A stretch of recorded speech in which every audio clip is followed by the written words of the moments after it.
Say, guys, I wonder if you'd mind recording a couple of promos for us. Well, like what? Maybe you could say, nobody rocks like Bill and Marty on KBBL. Well, we don't know that, do we? What if somebody rocks as good as you? Or better. I mean, we don't want to look stupid. Okay, we can respect that. How about rock-a-doodle-doo? You're listening to Bill and Marty. Yeah, sure. Okay. All right. Yeah, that's good, yeah.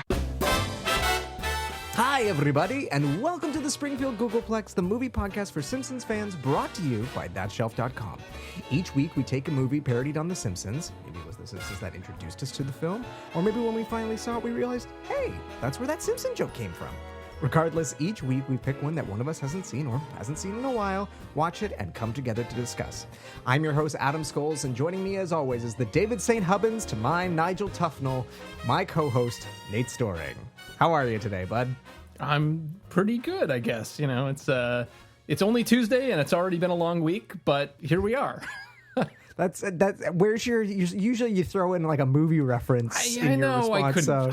Couldn't think of one. Okay, I'm clearly not as good at improvising as I got one. Tonight are you gonna rock us tonight? There you go. Tonight you're gonna rock us. Okay, perfect. Anyway, okay, I'll move on as quickly as possible then, because you know what, Spinal Tap has 3 sort of leads, and today we have our third lead.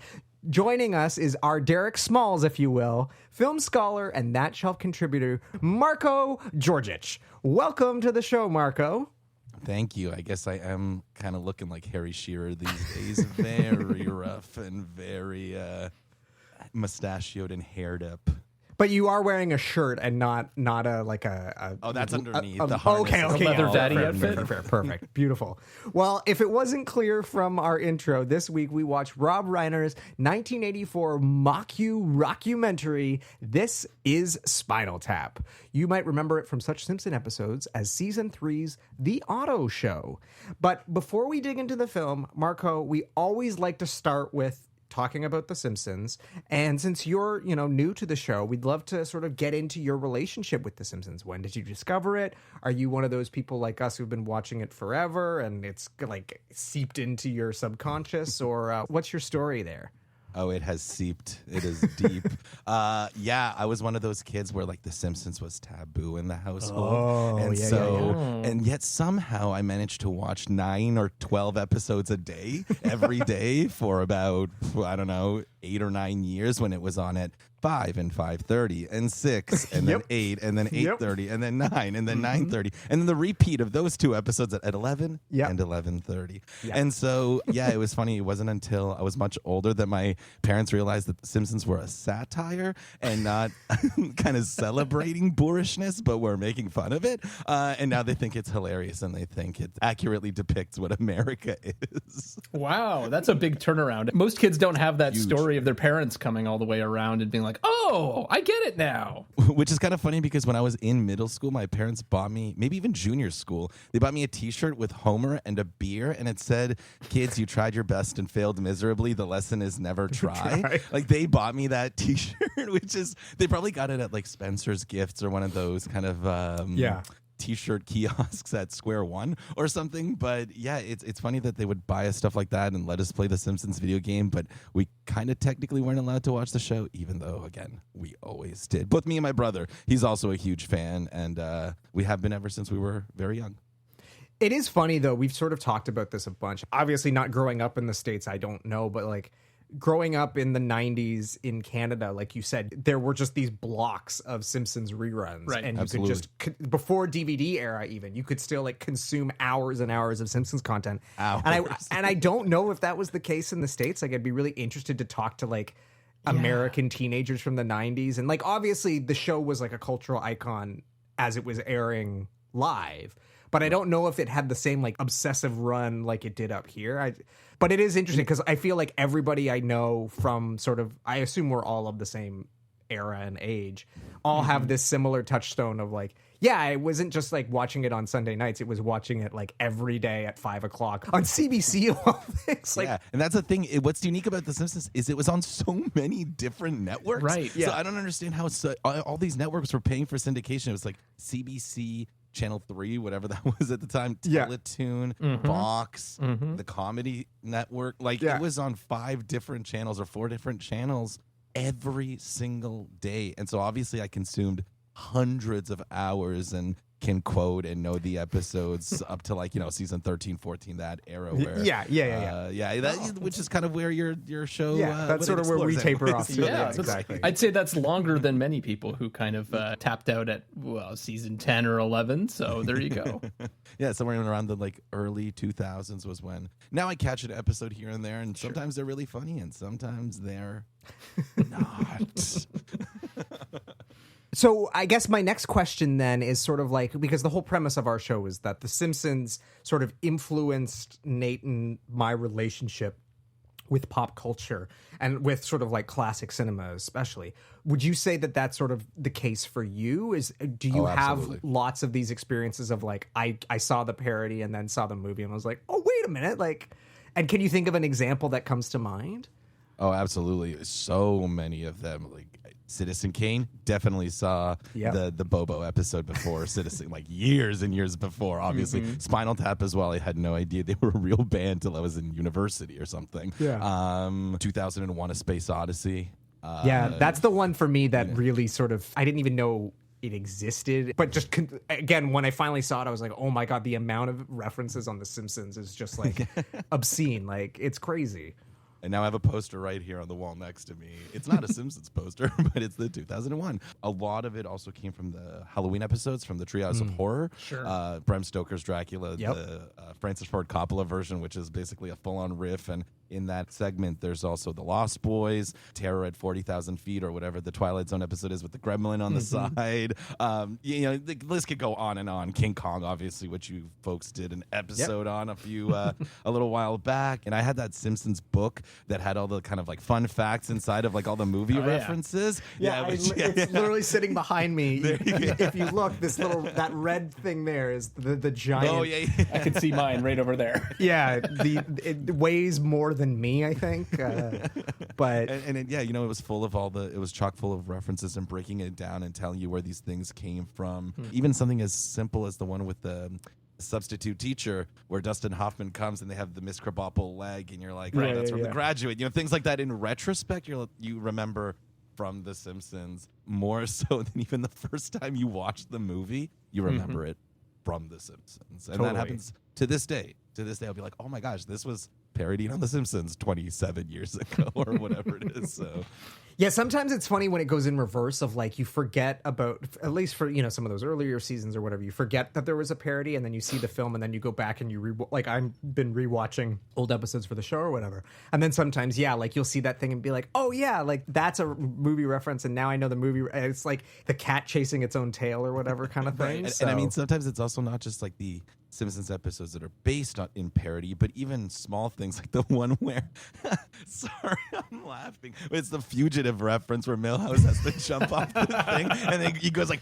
I didn't do it. He's like, I don't care. And Milhouse just jumps off and you're like, oh, I didn't see the Fugitive for the first time till literally like 3 months ago. And yet and I'm like, no, that's the funny scene from The Simpsons where Milhouse jumps into the dam.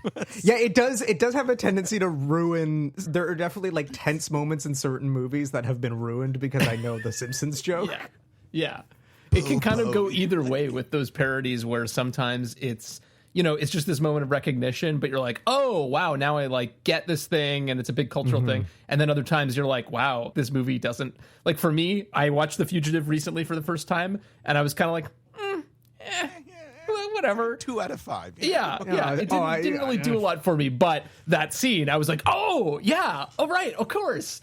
And it definitely kind of steals the thunder of that scene. Like I can just hear Milhouse's voice. Yeah, totally. It's like, I didn't do it. Well, I mean, that's sort of how I felt watching Thelma and Louise. Like we discuss it in our episode of like how the ending of The Simpsons is a better ending than the Thelma and Louise ending, which is like even because it's just where they fall in the garbage. Like it's just so it that's sort of been the fun thing about this show is getting to experience some of these things and see how The Simpsons has sort of colored our views or vice versa. So The Otto Show, Season 3, Episode 22, original air date April 23rd, 1992, so 30 years ago, written by Jeff Martin and directed by Wes Archer.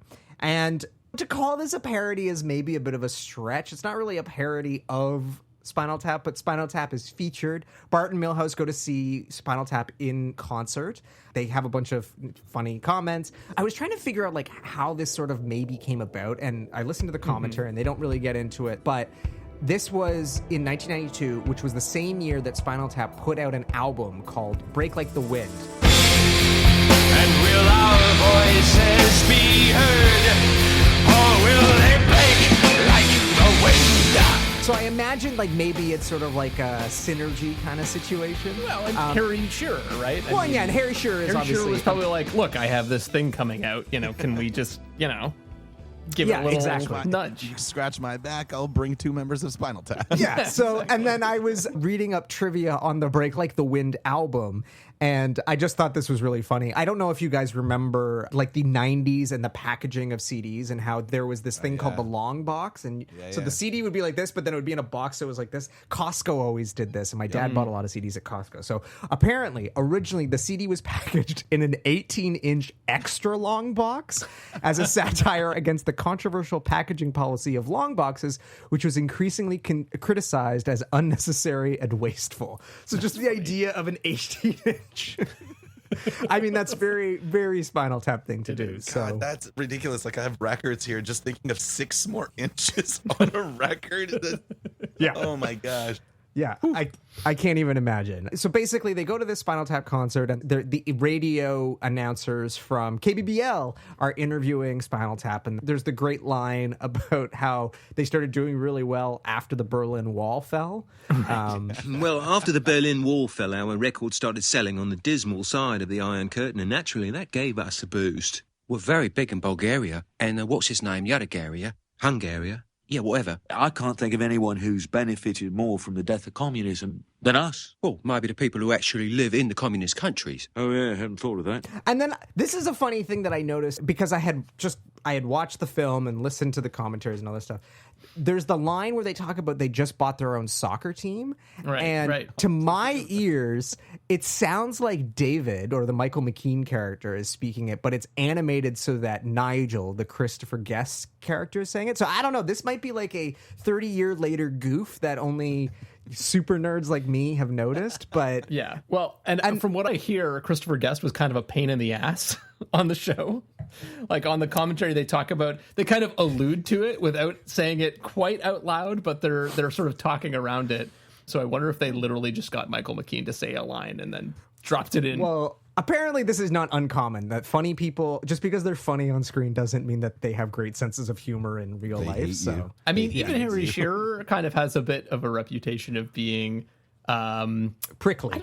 A little prickly. Salty. A little prickly. Yeah, for yeah, sure. a little prickly. So, there's a couple other great lines in this that I love. When the running gag of when they turn up the house lights, that joke always makes me laugh, and I've quoted it in multiple occasions. Could we turn up the house lights, please? That was the cue to turn up the house lights so we can tell the audience they're the 6th member of the freaking group. Nate and I both sort of come from a theater background. We went to high school. We were Same. drama majors. Yeah, so, okay.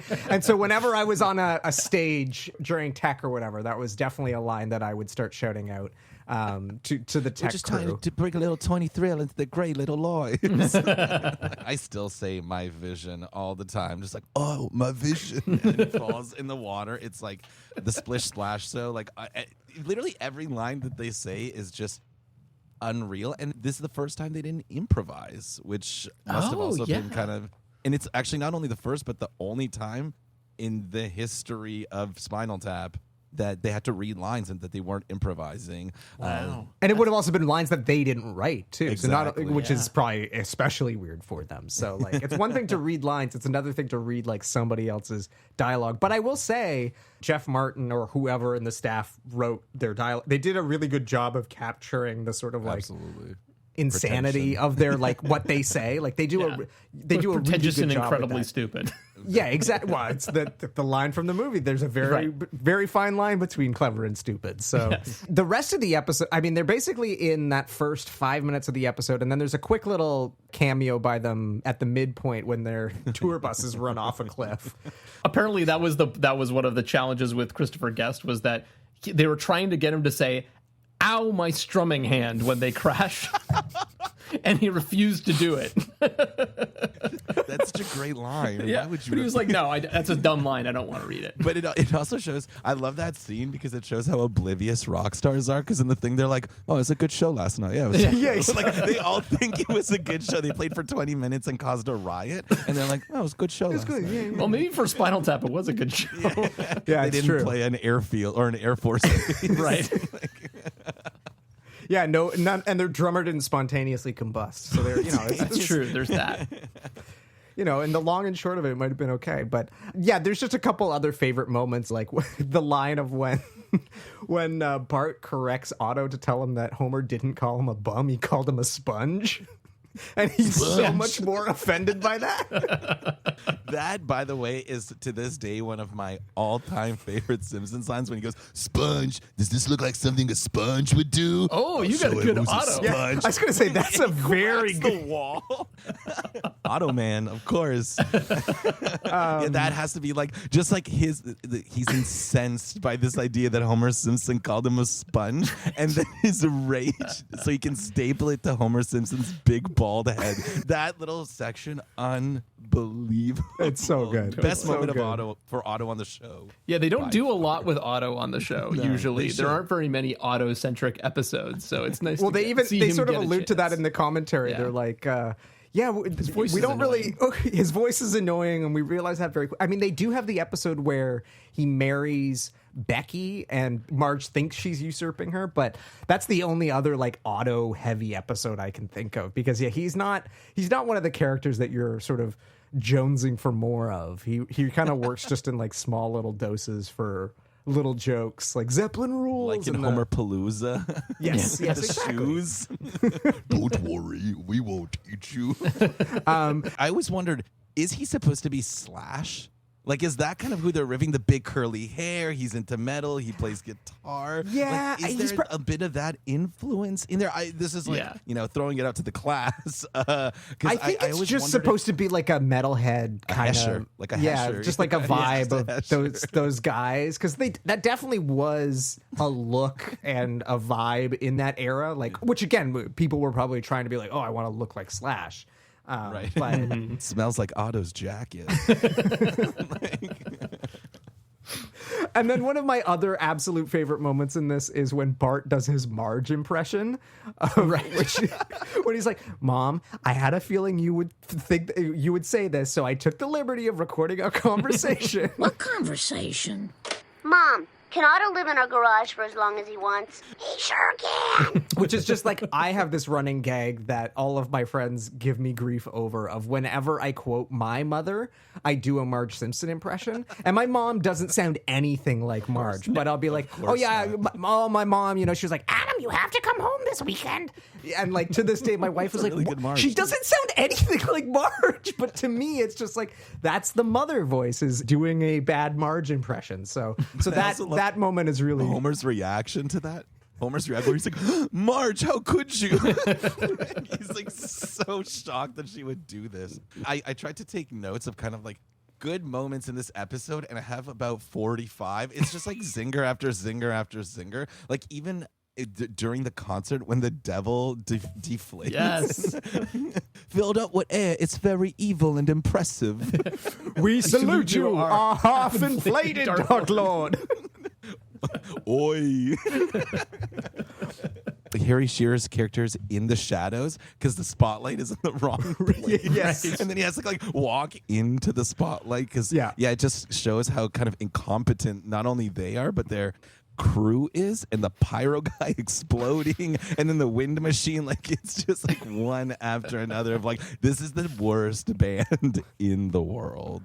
But it's so funny because Definitely. watching this, I was like, and they actually allude to it in the commentary when Homer comes back and is like, hey, like, what happened to you playing the guitar? And in the commentary, they're like, another one of those things where we start an idea and we just sort of fizzle out and never go anywhere with it, which we started doing more and more in the later seasons.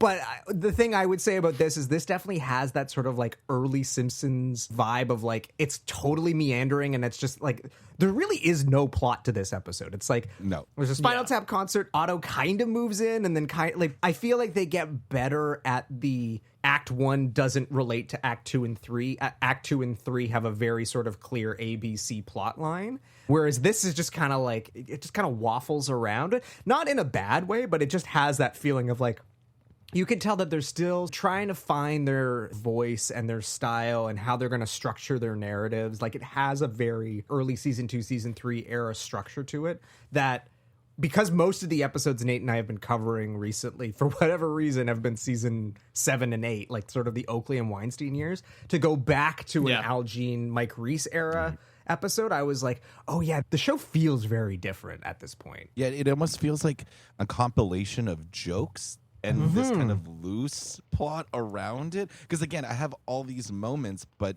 when you actually think about the episode, why did they need Spinal Tap? Technically, because Bart could have wanted to play the guitar for a million any number other of reasons. Yeah, exactly. Right. Any number of reasons. And so, yeah, there's a lot of really good quotes and funny moments. But yeah, it's that first part of Spinal Tap almost does feel a little bit like an advertisement for the new Spinal Tap album coming out. It's a very extended advertisement. Which is funny because, like, nobody remembers that album. Like, the show has aged much better than Spinal Tap's career. But I guess part of it, too, is, like, this is also one of the last episodes of the season. And I know in previous commentary tracks, they talk about how when they get closer and closer to the end of the season, they're just so burnt out. And this was back when they were still, like, some of those seasons were 25 episodes long, which is insane to think today. So I imagine that there is a part of them they're just like, we don't have any gas left in the tank. We'll just do a series of jokes and pad time with bringing in Spinal Tap. So I don't know, but that's kind of how I felt. So,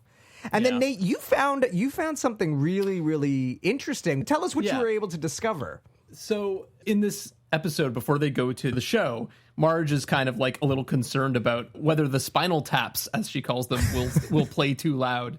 And there's a great moment where she's saying this, and it cuts to Homer's point of view, and you just hear the ringing in his ears, and he can't hear what she's saying. And on the commentary, they were like, "This is a good joke here." What Marge is saying is actually pretty funny, if I recall. Oh, I remember it took us a long time to write it, and then we mixed it down so nobody could hear it. And apparently, literally last year, an editor found a way to actually process the sound so that you can recover that line. And so it's you know, I don't know, it's that funny, but basically she says, well, all right, but make sure they don't pick up on any of the band's attitudes towards women or liquor or religion or politics or really anything. Yeah, I got it. Yeah. They never come back to Homer having tinnitus, ever. Right, no, of course not. I don't think that ever comes back of him having tinnitus.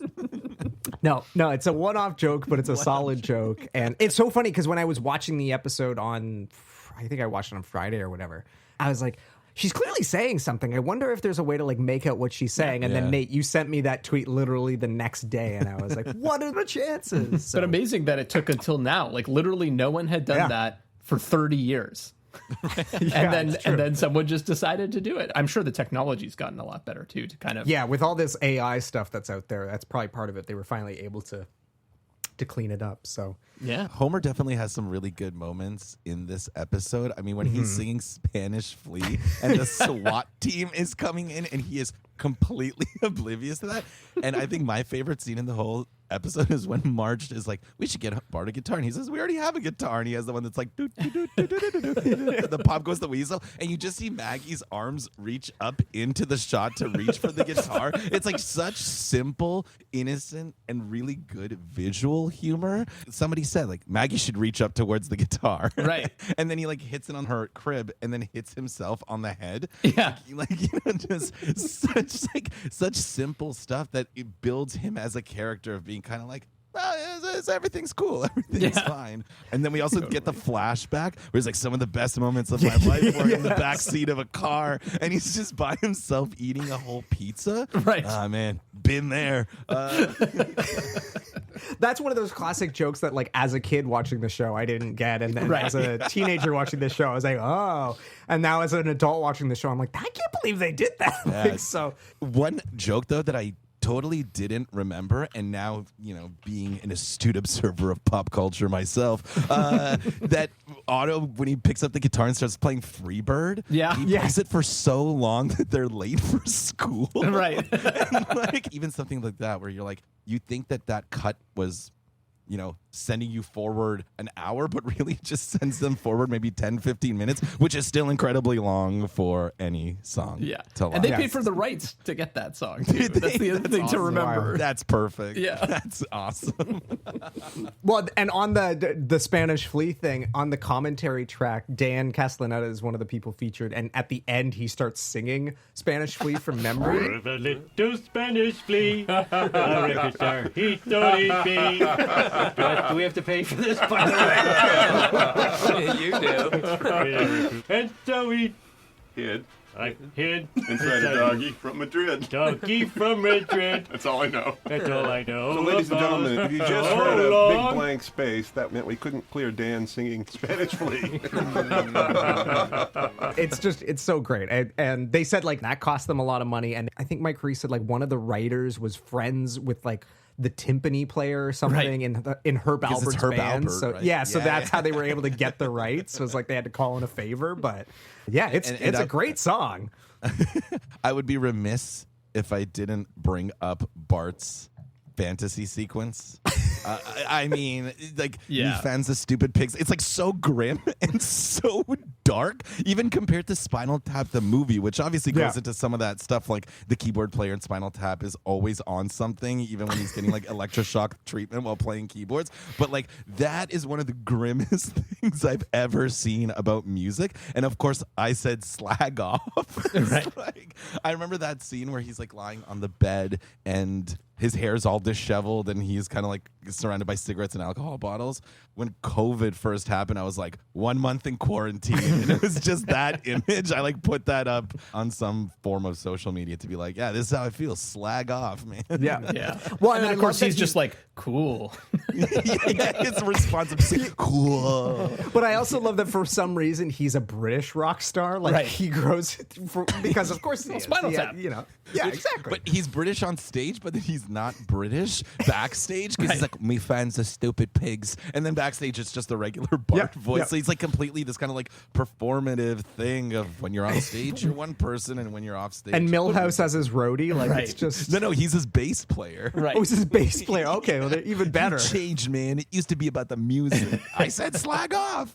Bottle smashes. And then the chord in the back is just like I mean, cool. like Bart does have like a whole weird thing about secretly being a little British or something. Like, there's that, and then he also quotes like Alex from Clockwork Orange. Oh yeah. Right. And then also My Fair Lady. Oh yeah. Yeah. I mean, when I was a 10-year-old, I always wanted to be. Well, I still want to be British, but I always walked around doing a little British accent. So like, maybe it's just something about 10-year-old once again, boys. you're a theater kid. I don't think Bart is a theater kid. Okay, fair enough. He didn't go through a Sherlock Holmes and James Bond phase like I did. So, well, unless there's anything else you wanted to cover about the episode, gentlemen, I feel like we can move on to the main subject of this evening, which is, of course, This Is Spinal Tap. So, Marco, one of the things we always like to do is we have one of us sum up the movie in a sentence. I realize, we're putting you on the spot a little bit, but how would you sum up This Is Spinal Tap in a sentence? Ooh. Okay, I got a good one. Maybe. Okay. Lovable, underachieving band of metal cliches tries to do good. Kinda does.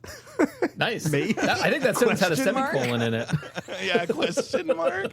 And then I could add a couple of things just as like, an addendum. It's like stuffed crotch, 18-inch Stonehenge, Druids, None More Black, Japan, 11, Rob Reiner. Yeah. And Nice. Your sentence had like a footnote. Yeah, exactly. Yeah. An I'm addendum. a scholar, right? I have to have like 27 endnotes to every sentence. No, of course. I'll be able to download my notes later. Yeah, this podcast is going to have footnotes and bibliography, all that stuff. Yeah, exactly. So, Marko, what is your background with this movie? When did you first see it? Did you see this before the Simpson episode? The Simpson episode before the movie? Oh, when you saw the movie, yeah, and when you saw it, Simpsons. So when you saw it, did you remember them from the Simpson episode, or was it just sort of like independent? Like, what's your what's your history? Absolutely. I didn't see it till I was in probably undergrads, and definitely knowing the Simpsons episode before, like we picked the movie knowing that it had been parodied in the Simpsons. Okay, interesting. Again, like at the time when I first watched it in the Simpsons episode, I know that it was referenced, if not parodied, as you mentioned earlier. The connection of Harry Shearer was never a thing. Like, sure. Right. Some of the voices of the people who were on the Simpsons, they didn't materialize as real people till I was a lot older. Like I love the Birdcage, and like Azaria's in the Birdcage, like never made that connection. And Harry Shearer was in this, and so like I'm a huge fan of metal. Like I've written papers about metal. I go to metal shows. I cover metal for Exclaim magazine, which I also write for. So I like go to shows and cover music and cover records, which, you know, for people who know me, but for anyone to see me otherwise would be like, wow, that guy knows too much about metal for someone with glasses.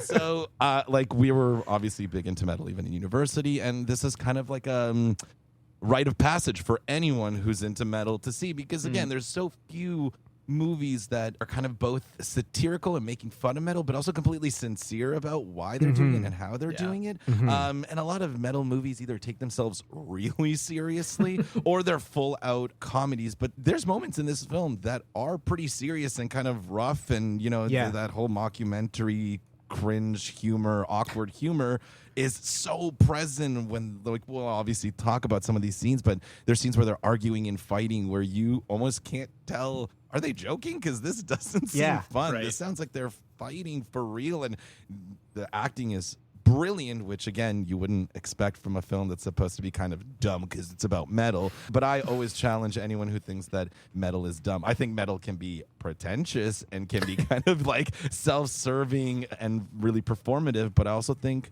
metal is fun and metal can be funny and not always have to take itself so seriously. And I kind of love that they went with metal and parodied like hard rock and all these bands and all these different documentaries and all these different bands. I have my own thoughts as to who they might be parodying. They've talked about who they saw and kind of who they focused on, but there's also people in there who they never mentioned who I kind of think they might be aping a bit. But yeah, I basically came to it as like, we like metal, we should watch Spinal Tap, and we did. I've never seen it in theaters, which I think would be really fun because I'm sure the sound would be amazing. But yeah, it was just kind of like, you know, university, a little stoned, a little drunk, big old bag of Ruffled chips watching This Is Spinal Tap. I went to school in McGill, you know, 7 months of winter. You gotta fill out the time somehow. And Spinal Tap was definitely one of the films I watched with my roommates at the time, just to kind of, you know, scratch that one off the list, because totally necessary if you're really into comedy or metal or,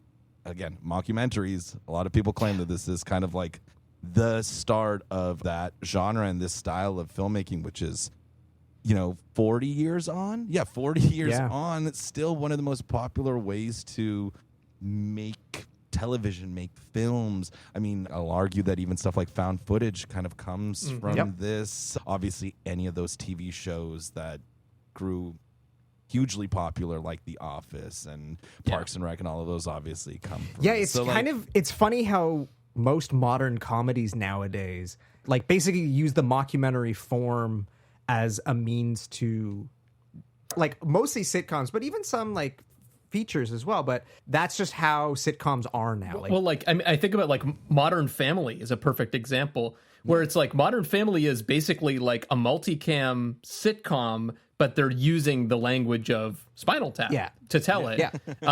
Whereas, like, I feel like The Office plays more into the idea of it actually being a documentary, but like Modern Family never actually touches the premise. Like, it never says that this is some kind of documentary. It just uses the style of it. It's really interesting. Yeah. Well, and Parks and Rec is the same thing too. Like, Parks and Rec is obviously riffing off of The Office because it's the same creative team, but like there's no payoff of like, why is this in the documentary form where The Office was? And certainly the British Office like made very clever use of the form. Probably the best moment in, I guess it's the Christmas special, when Tim and Dawn, when Tim confesses his love for her and like turns off his microphone, and then all of a sudden you can't hear anything because the microphone's off. And like, it's this really clever recognition of like, oh yeah, this is a documentary. Like, that's how it would play it. So that's sort of my thesis for this whole thing. And we're going to get into it. But my whole thesis is that I think this is the best example of a fake documentary maybe ever. Like, I think it's the one film example that like it never breaks character. Anyway, we'll get into that. So, but before we do, Nate, how did you come into Spinal Tap? Like, was it through me, or did you see it of your own volition, or what? Right. So I came into it through the movies of Christopher Guest.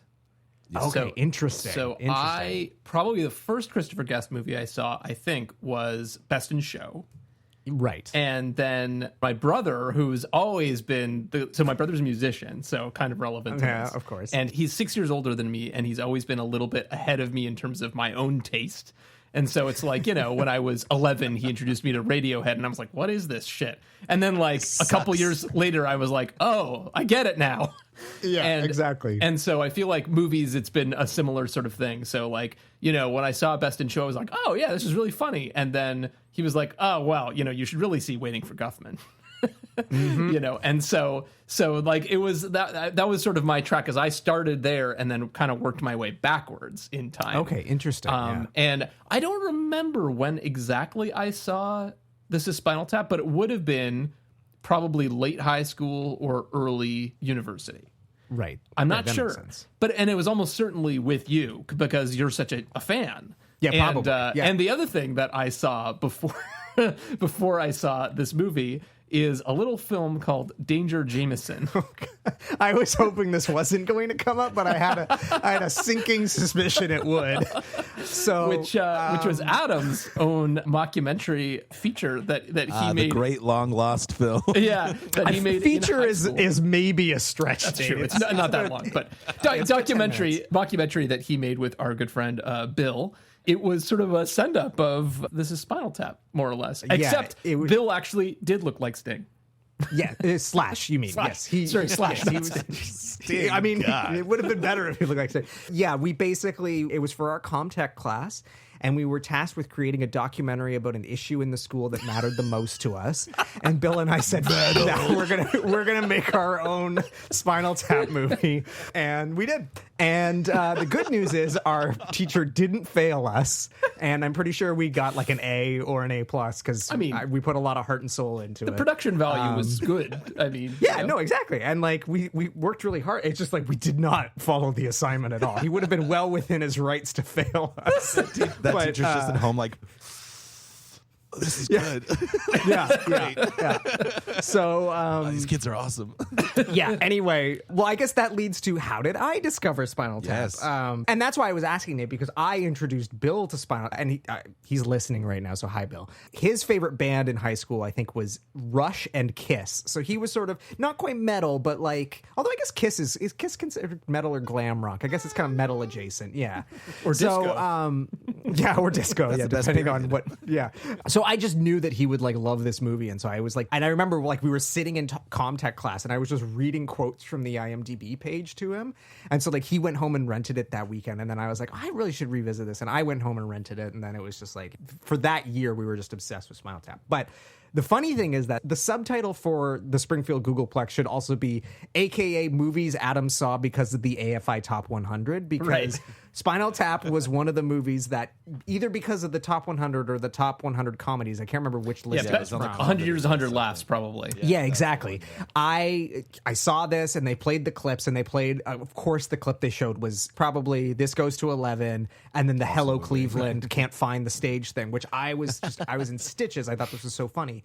And then I rented the movie, and I would have been like 10 or 11, and I just was like confounded by it. I had no idea what I was watching.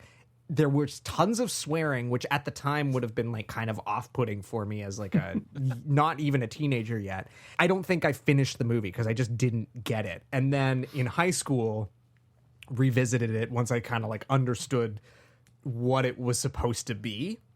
And I was like, oh, this thing is brilliant. This is genius. So like 11-year-old Adam very much had the reaction that apparently most of the public did when the movie came out of like, what the is this thing? What is going on? Why are they following these people? But yeah, it's, from high school onward, this has been one of my favorite movies and like one that I will throw on. And I was saying to Marco before we started recording, like I've lost track of the number of times that I've seen this movie. Wow. Like I genuinely couldn't tell you. It has to be at least like 40 times. We'll say for the sake of the joke, we'll say at least 11. But I adore this movie. I know it so well, and like the visual jokes or some, you know, puppet show and Spinal Tap. Like I want that on a T-shirt because that just makes me laugh so hard. So I keep telling them to put Spinal Tap above Puppet Show. Well, they got the big dressing room though, so it's okay. Oh, guys. good. The puppets didn't get the dressing room. So one of the other things we'd love to do on the show is when we give the official sort of synopsis of the film, we like to sort of consult not Wikipedia or IMDb. We like to find some sort of like archival synopsis from a unique location. And so tonight's plot synopsis comes from the Criterion Collection Laserdisc. Yeah, because I was going to believe ask, it did you get it from Criterion? Believe it or not, this film is in the Criterion Collection, and I think very much deservedly. It's unfortunately out of print, so you can't get a copy of it, but it is still technically. Yeah, I know. Arnold, I mean, mine is DVD, not a baby. Yeah. According to the backside of the Laserdisc of Spinal Tap, this is what it says. In assessing Spinal Tap's place in rock and roll history, a part that is from the full page they already occupy in the Rockopedia Britannicus, one has to take into account the extraordinary extent to which well-chronicled events of their lives have entered into rock legend. And what better memento to celebrate these exploits and their sheer dogged persistence than the resuscitation of the watershed rockumentary This Is Spinal Tap. Yes, there were problems with the movie, and yes, the band has since disavowed it, feeling that director Marty Djurdjic chose to show only the more embarrassing moments of their ill-fated 1982 Tap Into America tour. On most nights, unenraged Derek Smalls recently told me, I get out of the pod without incident.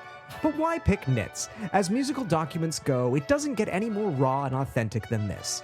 To those who would argue that Tap is not shown to its best advantage in this film, I would argue back that the naysayers are just not looking deeply enough. Behind the occasional bickering and the odd spot of rancor, behind the missed opportunities and the canceled gigs, lies a massive commitment to continuity, to the good old-fashioned joy of just hanging on. This is one band that has made it through decades without any of the cushy perks that come with fan adulation, critical raves, or explosive record sales. So maybe the toughness they've acquired weathers the storm of the occasional rejection, has helped Tap to develop their peculiar strengths that have led to their legendary, if surprising, longevity. Their ability to hop a moving bandwagon at full speed, to perceive a passing trend just before it peters out, and then to milk it for all it's worth. These are skills that may have come easy for some, but not to the brave men of Tap. As seen in this classic film, Spinal Tap emerge as truly heroic figures from a bygone age, from a time when the surest sign of profoundly awesome band was its ability to trash a hotel room thoroughly and escape without paying for it. No, my friends, they don't make them like this anymore, if they ever did. Slogging their way through rock history and into our hearts, Spinal Tap continues to fill a much-needed void. But hey, as Marty Djurdjic said himself, enough of my yakking, let's boogie. For a second there, I forgot what movie you were talking about. Wow, that is verbose. Yes, I also sent Nate the DVD cover of the Criterion Collection, and it's just like a very short paragraph of like seminal mockumentary. 12 inches of space on a laser disc. Yeah, It's too much room. This is actually like written by the guy who wrote the like fake Inside Spinal Tap biography or whatever you want to call it. Yeah. I appreciate, again, that the Criterion Laserdisc is playing into this idea of they're a real band. This is a real movie following them, which is what I appreciate most about the film all these years later, and what I think separates it from what I will call the cheap imitators that come along, including, to some extent, the Christopher Guest movies, which I I enjoy them, but I don't think any of them reach the level that this one does. I think they all have their funny moments, but they all feel like fake jokey joke comedy movies. Right. Whereas I think the best compliment this film got is that people thought that it was real and were like, what the is this thing? Like, why are they following these idiots instead of a real band? Like, to me, that shows the power of the filmmaking on display. So, but we're going to get into all that. So the question, of course, comes down to like, how did this thing come about? Where did this come from? I tucked into the archives and did some digging into the non-fictional history of the fictional band Spinal Tap. So it actually has its origins as Lenny and the Squigtones. And now, are either of you familiar with the television series Laverne and Shirley? Yeah. I know of it. From The Simpsons. Yeah, Yes. exactly. Yeah, exactly. That's my knowledge of it. So I guess on that show, there were these characters, Lenny and Squiggy. And Squiggy, I guess it's Squiggy, is played by Michael McKean. Lenny. Or is it the other way around? Lenny is played by Michael McKean. Okay. So on Laverne and Shirley, they formed this band called Lenny and the Squigtones. And then they ended up putting out an album. And on that album, Christopher Guest co-wrote a song or like features on a song, and he features as the character Nigel Tufnell. I think he just I think he plays the guitar. Yeah. And he Right, yes, he yes, just uses the name like as a pseudonym. Yes. Yeah, exactly. That's where Nigel sort of comes from. Right. And then a few years later, there's this sketch TV show called The TV Show, which is where Guest and McKean meet Harry Shearer and Rob Reiner. And they're doing a sketch called Rock and Roll Nightmare, which was a parody of the show The Midnight Special, which was hosted by Wolfman Jack. And they brought together this fictional band called Spinal Tap for this little one-off sketch. They start riffing on them over the years, and they want to start developing something more out of it. And they come to the conclusion that they want to make a feature, but being the people that they are, they're like, we can't write a script. Because generally the way you pitch a movie is you write a script and then you deliver the script and then you shop it around and eventually people are like, yeah, here's your money, go make your movie. But they're like, we can't write a script for this. Like, we're improvisers. These characters have always been improvised. They show up on SNL at one point. Like, this is not how they do the bit. So instead, what they went and did was they got some money together and they shot a 20-minute demo movie called Spinal Tap: The Final Tour, which is on that out-of-print Criterion disc and thankfully is also on YouTube. So I took the time to watch it the other day. And what's really, really interesting is that it's essentially the movie. It has a bunch of the same beats. Like, they have a bunch of the songs. They're not in the same form and nothing's as polished, but you get the scene with the metal detector, you get the Stonehenge scene, you get the scene with the limo driver, but all of the jokes are just not quite fully developed. Like, one of my favorite jokes, and I don't know why I think it's so funny, but they show up to the airport and the limo driver is holding up the sign and it says Spinal Tap. And I just, for whatever reason, I think that's really funny. But the joke in the demo version is spine tape, which is just not as funny. I don't know why. It's just not as funny. So, and then the metal detector gag is, instead of it being a cucumber wrapped in tinfoil, he takes out a handkerchief filled with like nuts and bolts. So that you kind of don't really get the joke. Right. Like, it plays much better. And then one of my favorite jokes in the entire movie is when Nigel is showing off his mock piece and he's going on about how beautiful it is and it's classical music, da-da-da-da-da. And then the final button on the scene is that the song is called Lick My Love Pump. Right. And the joke works because there's all of this buildup and he's getting into the like classical influences. And so like, it sounds like it's going to be this really erudite thing. And then it's this like crass joke. In the demo thing, it's like 20 seconds of him playing the song, sort of talking about it, and then he delivers that line. So like, everything is just not quite as well developed, but you can see the bones of what the film will become. So it's a very, very fascinating thing to watch because, like I said, especially if you've seen the movie as much as I had, like, you get to see the development of it along the way. And then the other thing that's really interesting about all of this, and it's going to come up throughout, is how they then ultimately end up financing the movie. So they sell it to Embassy Pictures, which I believe was Norman Lear's company. Rob Reiner had a relationship with Norman Lear because he wrote All in the Family, which is what Rob Reiner starred on, and I think he left the show to start his career as a director, and this was his first feature. But the actors and the writers, they basically had to sell the rights to everything. So they sold the music publishing rights. They sold the rights to the character. Like this company owned everything. Oof. The company then folds at some point and is bought by a French conglomerate who was partially owned by L'Oreal, like the cosmetics company. Awesome. And so for years, the rights to Spinal Tap were just kind of like languishing and kind of all over the place, and they didn't really know what was going on. And so in 1992-ish, they wanted to go on tour. But in order to go on tour, they had to get the rights to sing their own songs because they didn't own the rights. What they didn't realize is that because it was all tied up in this bureaucracy of, like, it was owned by 7 different French companies that didn't even know that they had it, they probably could have just gone out on tour and nobody would have cared. You know, my old adage of, like, it's better to beg for forgiveness than ask for permission. They asked for permission and it opened up this whole can of worms.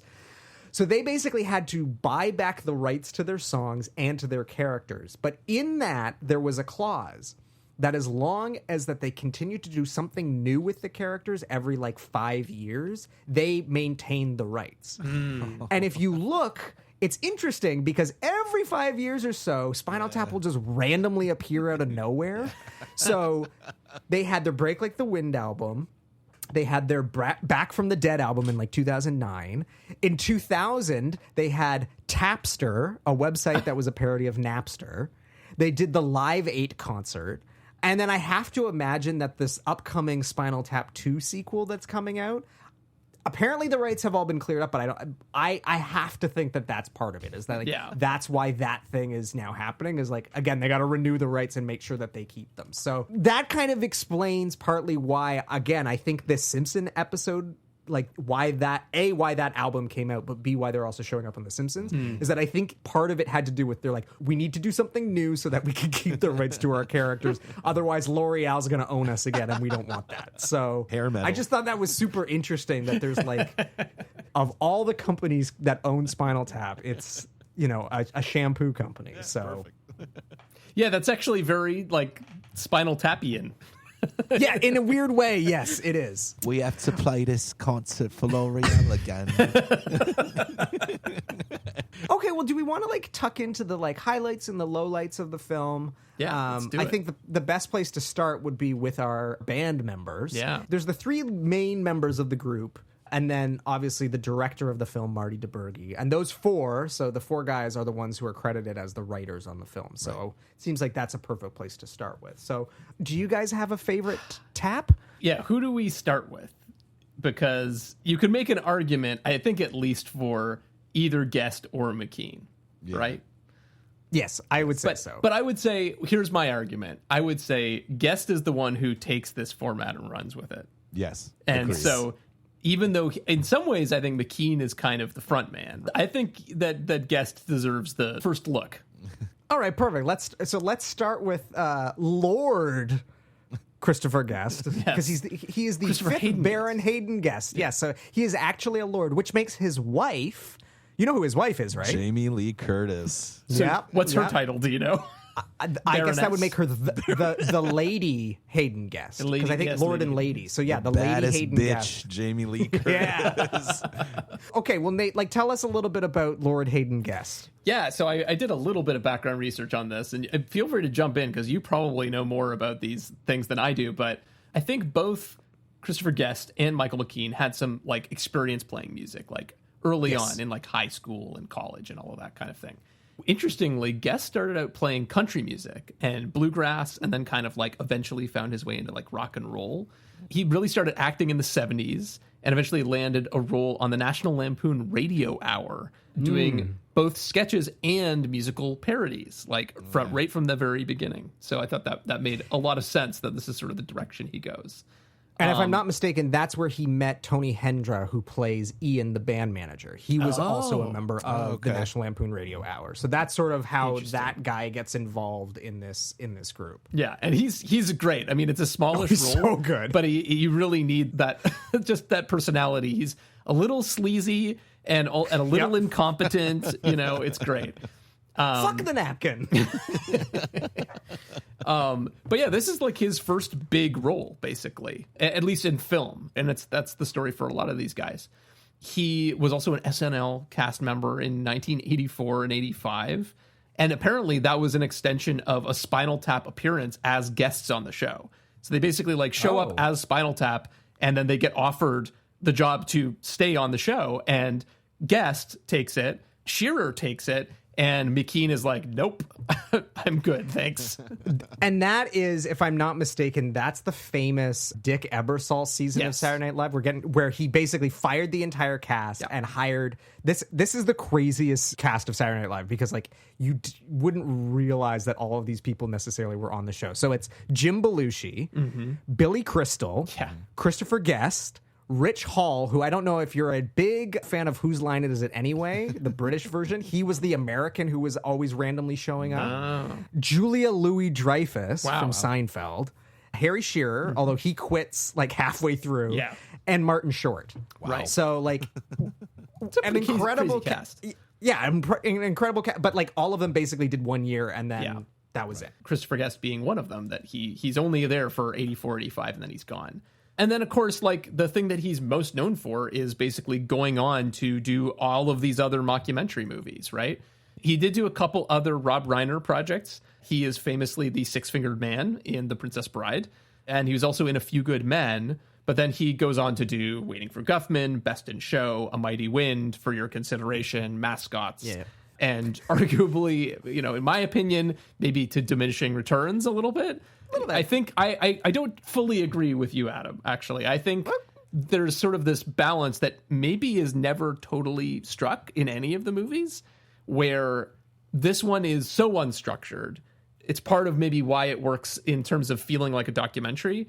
But even by Waiting for Guffman, he's figured out that you need a bit of a story, I guess. Yes. Right. Yes. And I will absolutely, like, I would say that the Christopher Guest movies, and that's why I say, like, it's not that they're bad movies or anything, but they feel more like they have been written to have a act 1, 2, and 3. Whereas this feels more like some of those documentaries you can find where it's like they are kind of just meandering and there's no real plot, and it's just like a series of vignettes, and that's what gives it sort of this authenticity. But we're gonna talk all about that later. We'll get there. Yeah, we'll get into it. But okay, well, let's talk about McKean. So McKean plays David St. Hubbins. And yeah, like I said, he also has a sort of background in music, played in a band in his 20s, but he sort of got his real start with The Credibility Gap, which was like a radio comedy group from 1969 to 1976 with Harry Shearer and with David Lander, who becomes Squiggy on whatever it's called, Laverne and Shirley. Yeah. So which was a spin-off of Happy Days. Yeah.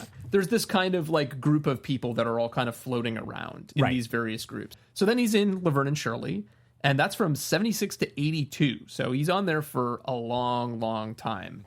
I guess he's kind of the one who like really had some big stuff going on in TV and movies compared to Shearer and Guest already. So he had a lot of bit parts in TV and movies across his entire career. This was his biggest film role to date, though, much like Guest. But then after this, he just kind of hangs out with Guest for most of his career and does like all of those same movies with him. But the thing he's most known for now is Better Call Saul. Oh, is he in that? I've never watched the show, so. Me neither. Oh, really? Okay. Yeah. He gives an absolutely phenomenal dramatic performance in that show. I haven't watched the whole show, but I've watched like the first season. And I believe he's Saul's brother. Okay. Who has like sort of obsessive compulsive disorder, and their relationship's incredible. I mean, the acting on that show is incredible in general, but it's a completely different kind of performance than all of this other stuff. And he's really phenomenal in that. And that's honestly, these days, I think that's probably what most people would recognize him from. Unless you're me, in which case it's Clue the movie, because he gives a phenomenal performance as Mr. Green in Clue the movie. That's the only other thing I know him from. My big connection to him is another film about metal, which is Airheads, where he plays the slimy DJ radio. He's like the head of the radio station, and he's preparing to move the radio station from like a more hard rock sound to easy listening. Sorry for those of you who haven't seen Airheads. Big spoiler. So he plays that kind of like he's a ponytailed, greasy, slimy, and he does it perfectly. And it's just funny that it's a movie about a 3-man band, power trio, if you will. And he plays kind of the foil to the metal band. 10 years after Spinal Tap, he had already moved on to being like the crappy, easy listening guy, which is very ironic and very funny. I would also say that Nate, you say that he gives this great dramatic performance in Better Call Saul. I'm not surprised because I think he's probably the best actor of the bunch. I mean, he gets sort of the most character arc, I guess, in a sense. Like, because of his girlfriend, he starts to become the foil. But I feel like you sort of get to see the most acting, as it were, from him in the film. So I'm not surprised that he can turn in this strong dramatic role. Unlike Harry Shearer, who I feel like kind of gets short shrift in this movie. Totally. Like, he's great in it, but he's barely in it. Yes. Like, it's really Which I always Keen forget. and Guest show. Totally. But some of the best moments, though, are Harry Shearer when he's like finally able to kind of like get into the scenes near the end. He delivers some of my favorite lines. But yeah, he's also had a kind of crazy career. Because he's old. Yeah. He got his first gig at the age of 7. Yeah, that's wild. He's old. Yeah. Well, I just mean like relative to everybody else. Yeah, he's the old guy. It's true. It's true. He started working on the Jack Benny Show when he was 7. Yeah. Wow. So he's old. The Jack Benny Show was in like the 50s. And he was also sort of mentored by Mel Blanc. Does that name mean anything to you? Yes, the voice of Bugs Bunny and Daffy Duck and all those guys. Yeah, all the Looney Tunes characters. Barney Rubble too. And so it's like, it's interesting, like early days was already being groomed to be a voice actor and a radio guy in a lot of ways. So makes a lot of sense. Yeah, he was also in the credibility gap. So that's kind of how he gets circled into all of this whole world. But the other really interesting credit before this is he co-wrote a movie called Real Life that is an Albert Brooks movie. And the interesting thing about it is that it is also a mockumentary from 1979. Okay, so it's sort of it's a parody of this TV show that was also like a right. Yes, the sort of first reality show, An American Family. An American Family. Yes. Yeah. And so it's like Albert Brooks is like trying to make this movie about his family. So it's just interesting that like already again Harry Shearer was already kind of playing around in this mockumentary medium. But more as a writer. He was on SNL, as I said, in 1984 and 1985. He was also on, before that, in 1979, 1980. Hated it both times. Yeah, okay. And was like kind of slagging everyone involved and said it was a crappy place to work and all of that. And in 84, he thought that things had changed because it was under new management and hated it again. So, yeah. And again, like you can kind of read into that what you will. Like it sounds like it was maybe just like also personality clashes a little bit. Yeah. And then of course he, joins The Simpsons in 1989. And for anyone who doesn't know, I think probably most people do know who listen to this show. But, Shearer does the voice of Principal Skinner, Mr. Burns, Smithers, Flanders, Reverend Lovejoy, Lenny, Rainier Wolfcastle, Scratchy, and Otto, of course. So kind of interesting given, the episode where you have Spinal Tap also features Otto so prevalently. So yeah, that's a little bit about Shearer. He, honestly, after that, he hasn't done a lot. Well, he's too busy doing Simpsons voices. Like, sure. He's got a lot of work to do. Yeah. Even in that episode, it's like the KBBL Skinner, Otto himself playing another character. Yeah. Like, he's pulling like quadruple, 5-tuple, 6-tuple bill in that one. Totally. He does appear in a couple other guest movies as well, including Mighty Wind and For Your Consideration. He's done a little bit of directing as well, interestingly. Okay. He did a documentary about Hurricane Katrina and New Orleans. The Big Uneasy, I think it's called. Oh, yeah. Okay.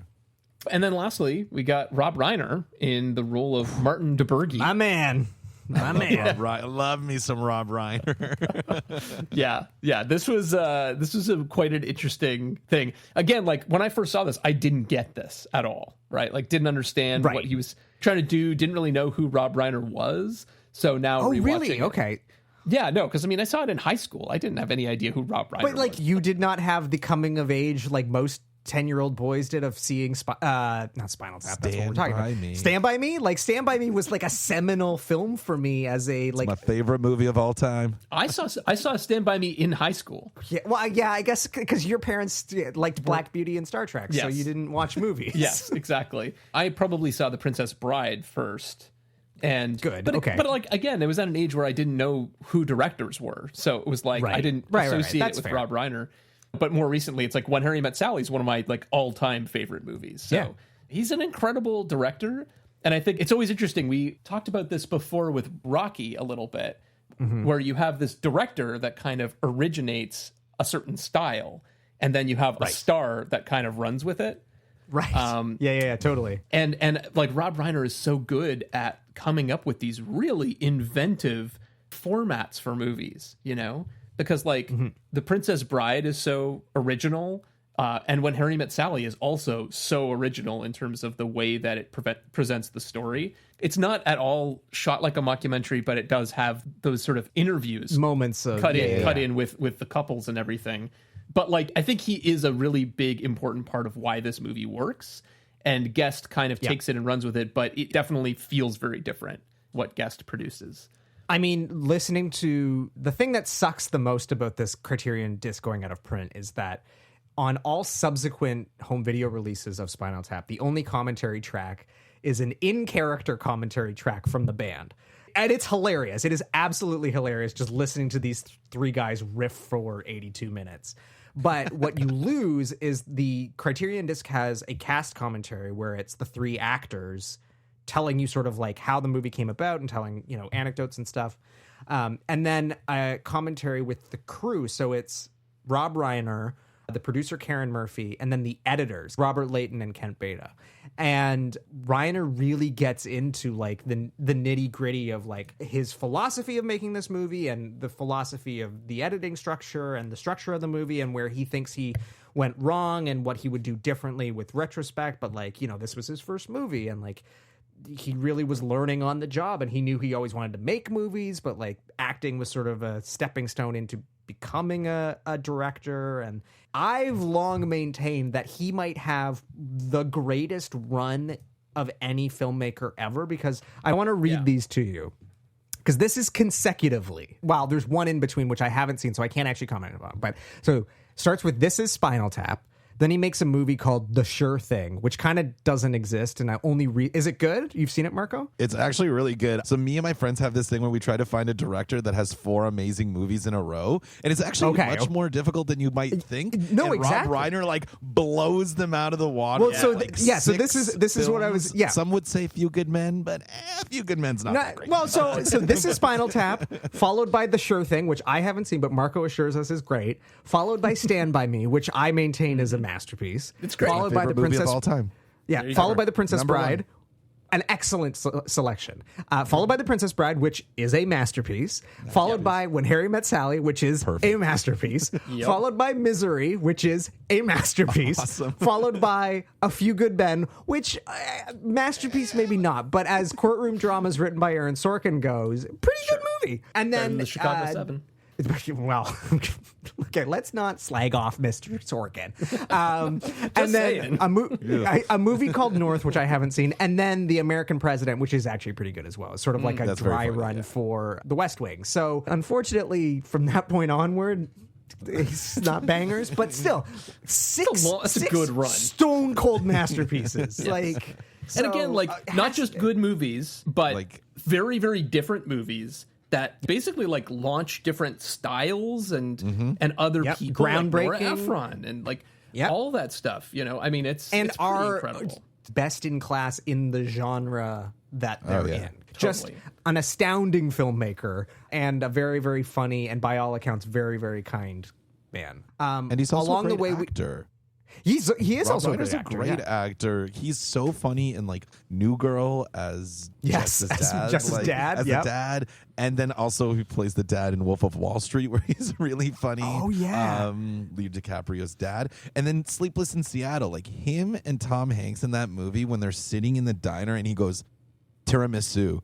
He's like, what is that? Like, don't worry, you'll love it. He's like, a woman's going to want me to do it to her, and I won't know what it is. And he's just like, trust me. Rob, if you're listening, you're awesome. Well, but Much and not only respect. that, like I never watched All in the Family because like it's kind of before our time, and it was one of those. It just like doesn't appeal, and it hasn't really aged necessarily all that great. But like my dad watched All in the Family, and he's like, yeah, Meathead. Like he's so good on that show. Like he's part of what makes that show work. Was like the relationship between him and his father on the show. So yeah, I think he's an underrated talent, because if you were to ask most cinephiles, like, who's your number one guy? Like, I don't think most people are going to say Rob Reiner, but it's one of those things of like, if you then list those 6 movies, you go, damn, like that's impressive. But again, it's like one of those things where people don't necessarily think of him as an auteur because he doesn't have a shtick.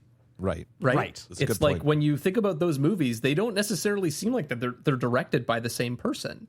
It's funny how that counts against people when really it's actually totally incredible, because he's not a chameleon either. He's not just doing whatever people want him to do. He's just inventing all this new stuff.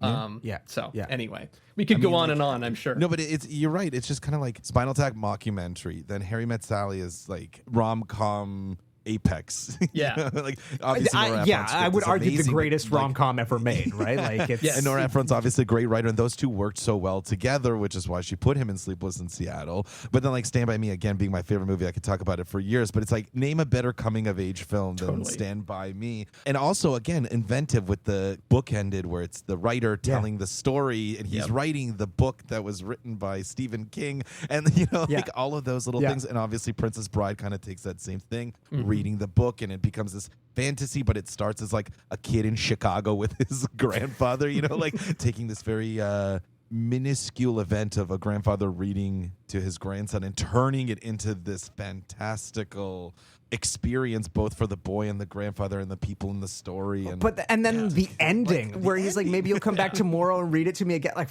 oh my god, every time. Like, it's just that movie. That movie is the best. It's the best. And then Misery's terrifying. Like, Kathy Bates is one of the scariest people ever put on film. Yeah, like, that movie. Have you seen Misery, Nate? No, I have not. Okay, it's a watch. It is. I almost don't think like. Because there's some stuff in it, like there's a very graphic, the famous scene. Hobbling, yes. Hobbling? Where she puts a block of wood between his ankles and then takes a hammer to it. And then you can imagine what happens. Yeah, it's so hard to watch. But like, again, it's just these outstanding performances from Kathy Bates and James Caan. But it's directed by the Spinal Tap guy. Like, it's just, it is a remarkable tonal shift.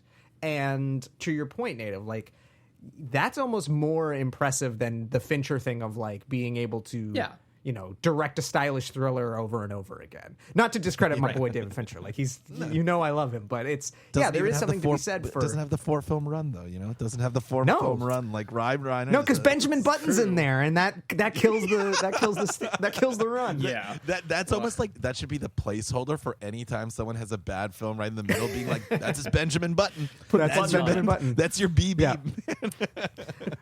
But back to this film. There's also like insane amount of cameos in this movie, which some of which people don't even realize. So you've got Patrick McNee, Mr. Avenger himself, playing Sir Dennis Eaton Hogg, which Nate, you questioned this, and I wanted to confirm that yes, the Eaton Hogg is a reference to Michael Lindsay Hogg from the Get Back / he's the director of Let It Be.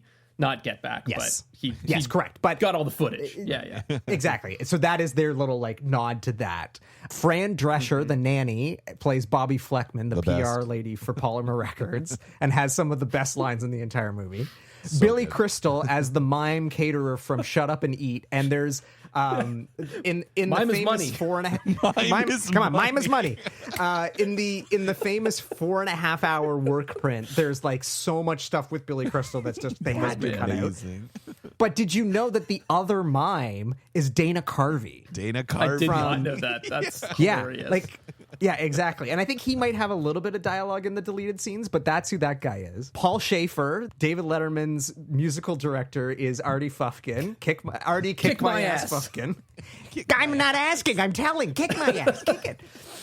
Bruno Kirby as the limo driver, who had that scene is just that's the scene with the Sammy Davis Jr. Yes, I Can. That scene's in the demo reel, but one of the best gags is when he's talking and then Nigel looks him dead in the eye and then slowly puts the partition up. Unreal. So Unreal.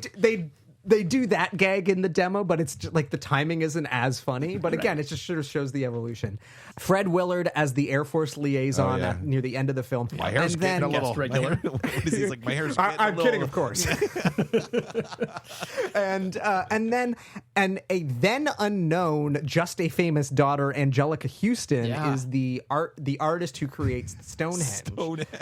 So I believe her only other credit prior to this, if I'm not mistaken, is as Alvy's girlfriend at the end of Annie Hall. Oh. So remember at the end of Annie Hall, he like runs into her at the movies and he's got a date? Yeah. His date is Angelica Houston. I'm pretty sure, if I'm not mistaken. But she has no lines and it's such a wide shot you don't even see her. So again, just what a sensational cast of like all these incredible sort of like character actors and like sketch comedians and people who would go on to have like incredible careers after. Well, but that's the thing is like at the time these weren't like cameos. No, these were just people that I think probably a lot of people friends. They knew. Yeah. And then they just went on to have these amazing careers for very good reason, you know. And just what I have to mention is Ed Begley Jr. plays their original drummer from the skiffle group, the bespeckled. What did he call him? Like the bespeckled nerd or something? Yeah, right. Yeah, exactly. I can't believe I forgot about that. But it's just like it's chock full of all of these names of people that would later go on to become comedy legends but are just like nobodies at this point. I mean, even Billy Crystal, it's weird to think that there was a period where like Billy Crystal was a nobody, but like at this point, I mean, he would have done that season of SNL. Or would he have worked with him on the Lampoon radio show? Ooh, good question. Possibly, yeah. But again, I don't Billy Crystal wouldn't have been a name that people recognized yet. Yeah. Because it's When Harry Met Sally is his sort of like, that's what really breaks him as far as I understand. So, which is still a few also years with away, Bruno Kirby, of course, who's fantastic. Also with Bruno Kirby, yes. Who is also in The Godfather Part 2. And that's what I always think of. About that. Who's he in The Godfather Part 2? In the flashback stuff, he's Clemenza, I want to say. He's like basically Robert De Niro's best friend. But he has like very little dialogue in the movie. But I always, whenever I watch it, I'm like, oh my God, it's the taxi driver from Spinal Tap. Okay, so I want to talk about the structure and just the idea of like the framing device of this. You know, they opted not to do a fiction film. It's presented as a documentary. And by all accounts, some people didn't necessarily understand that it was a fake documentary. But as I've argued, and will continue to argue throughout the next little bit, it's sort of the best example of this in terms of the execution. But obviously, in the commentary, they sort of discuss some of the precedents and references that they were calling from. And one of the big ones was obviously The Last Waltz, which... Are either of you familiar with The Last Waltz? Oh, yeah. Yeah, I actually watched it for the first time earlier this week. For this and what did you think of it, Nate? I'm very curious. I mean, it's incredibly well made. And I think if you're a fan of music from that era, when this was in theaters, it must have been absolutely mind-blowing. If you didn't see this concert because of all of the people involved. Yeah. You know, it's kind of an encapsulation of an era of music in a lot of ways. And also, honestly, as a Canadian, it's really interesting because there's a lot of Canadian-American stuff going on there. Yeah. But I do think that the inserts of the interviews, there's less of it than I was expecting. And I actually, you know, again, I was watching it at home, and I'm not necessarily a huge fan of this era of music. And so... For me, I'm like, I could have heard them talk a little bit more, actually, about the music and about their philosophy and their experiences and all this kind of stuff. So I kind of respect it. But honestly, by the end, partly because I just wanted to actually get to the end of it, I was fast-forwarding through the music. Blasphemy. See, because blasphemy. You, sir.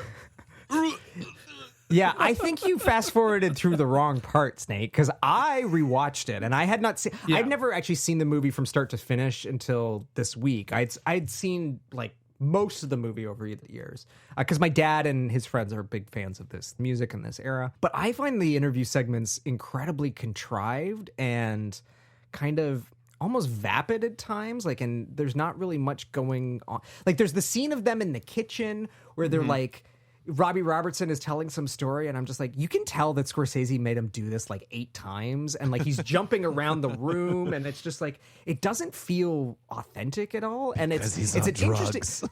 Well, he looks terrible. Robbie Robertson looks rough in that movie. But the reason I wanted to talk about that is because, again, I think that's where this film, which is obviously, again, it's sort of the idea of like concert footage interspliced with behind the scenes, interspliced with interviews. This is the amazing thing about it, is that the interview segments in this do not feel contrived at all. They feel really real. And part of that is because of how this film was made. So to sort of get to the nitty gritty of what they did, every scene was outlined. They knew like, okay, we have to get from point A to point B to point C. But there was no written script or dialogue or what they needed to say to get there. They might do a scene 7 times, and obviously if there was a line that landed the first time, they might repeat it or try something different. And obviously the thing that you start to realize when you go back and you watch that demo is that there are definitely moments where they're like, we really like that. We got to work that in. We're going to say that line for sure. But apparently one of the things that they did, and I think this is really, really clever, is they said when DeBurgi is asking any of the questions in the interview segments, they did not know the questions in advance. And that's and so like the scene where they're reading the reviews of the albums, they had never heard those before. I guess Reiner wrote them all in one of my advance. favorite scenes. The review you had on Shark Sandwich, which was merely a 2-word review, just said shit sandwich. Where'd they print that? Where'd they print that? That's not real, is it? You can't print that. And that's why when Shit they get sandwich gets me every time. And they laugh. You can tell they laugh for real. They're like, you can't write that. That's what they said. They said that is 100% authentic reaction because they did not expect to hear the review for Shark Sandwich was merely a 2-word review. 2-word Shit review. Sandwich. Shit sandwich. That's not real. Where'd they print that? Where'd they print that? That's not real. Yeah, one of the best jokes in the whole movie. One of my my wife and I, whenever we have a hard decision to make that doesn't have any good sort of options, our go-to saying is, well, what toppings would you like on your shit sandwich? There you go. Well, there you go. 2-word review. So I think some of the most memorable moments from this movie are those sort of like those weird, like perfect sort of encapsulations of being in the moment. And I do think all of the best sort of like quotable lines come from these sort of segments, like the interview segments and like definitely. This goes to 11, obviously. Like all of that stuff is all from the sort of more structured interview stuff. But I think some of the funniest lines are the lines that are kind of thrown away in the other scenes. Mm-hmm. Over the years, there's been like I find new jokes every time I watch this because there's just so much going on. One of my favorite lines is when Bobby is confronting Ian about the album cover, and she's like, "You have a greased up woman on her knees, and you have a glove shoved in her face." And he's like, Well, you should have seen the cover they wanted to do. I don't care Wasn't what a they glove, want. believe me. See, now, the first time I caught that line, I howled. The other funny thing in that scene is that she's like, she makes some comment about it not being the 60s anymore. Yeah. Which is like, was this happening in the 60s? It's 1982. I love that line. It's such a funny line. This is 1982. It's brilliant. What a funny year. And then of course that leads to another off-quoted line of mine when Ian is telling the band that they can't do this. And Nigel's like, "What's wrong with being sexy?" And he goes, "Sexist." And then they all, but in that scene, they all have gonorrhea. They all like herpes. Sorry, herpes. Right? Yeah, they all have a herpes. And it's sore. never mentioned. It's never alluded to. Nothing. It's just they have herpes. Yeah. So it is. So that is one of the deleted subplots from the 4.5-hour work print. Because basically some woman is involved, maybe backstage or whatever. She's essentially a groupie. And she starts dating or sleeping with each member of the band. Isn't it their opening act or consecutively. something? Yes, that's what it is. That's their opening act. And so the herpes sore sort of passes from person to person, but then there's one member of the band who never has the herpes sore. And so everybody wants to fire her because they've like slept with her and now they're done with her.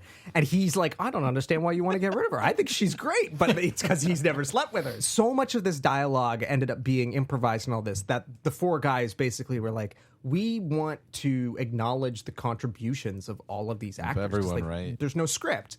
And so they apparently went to the guild, the Writers Guild, and petitioned them to be like, hey, can we credit all of these people?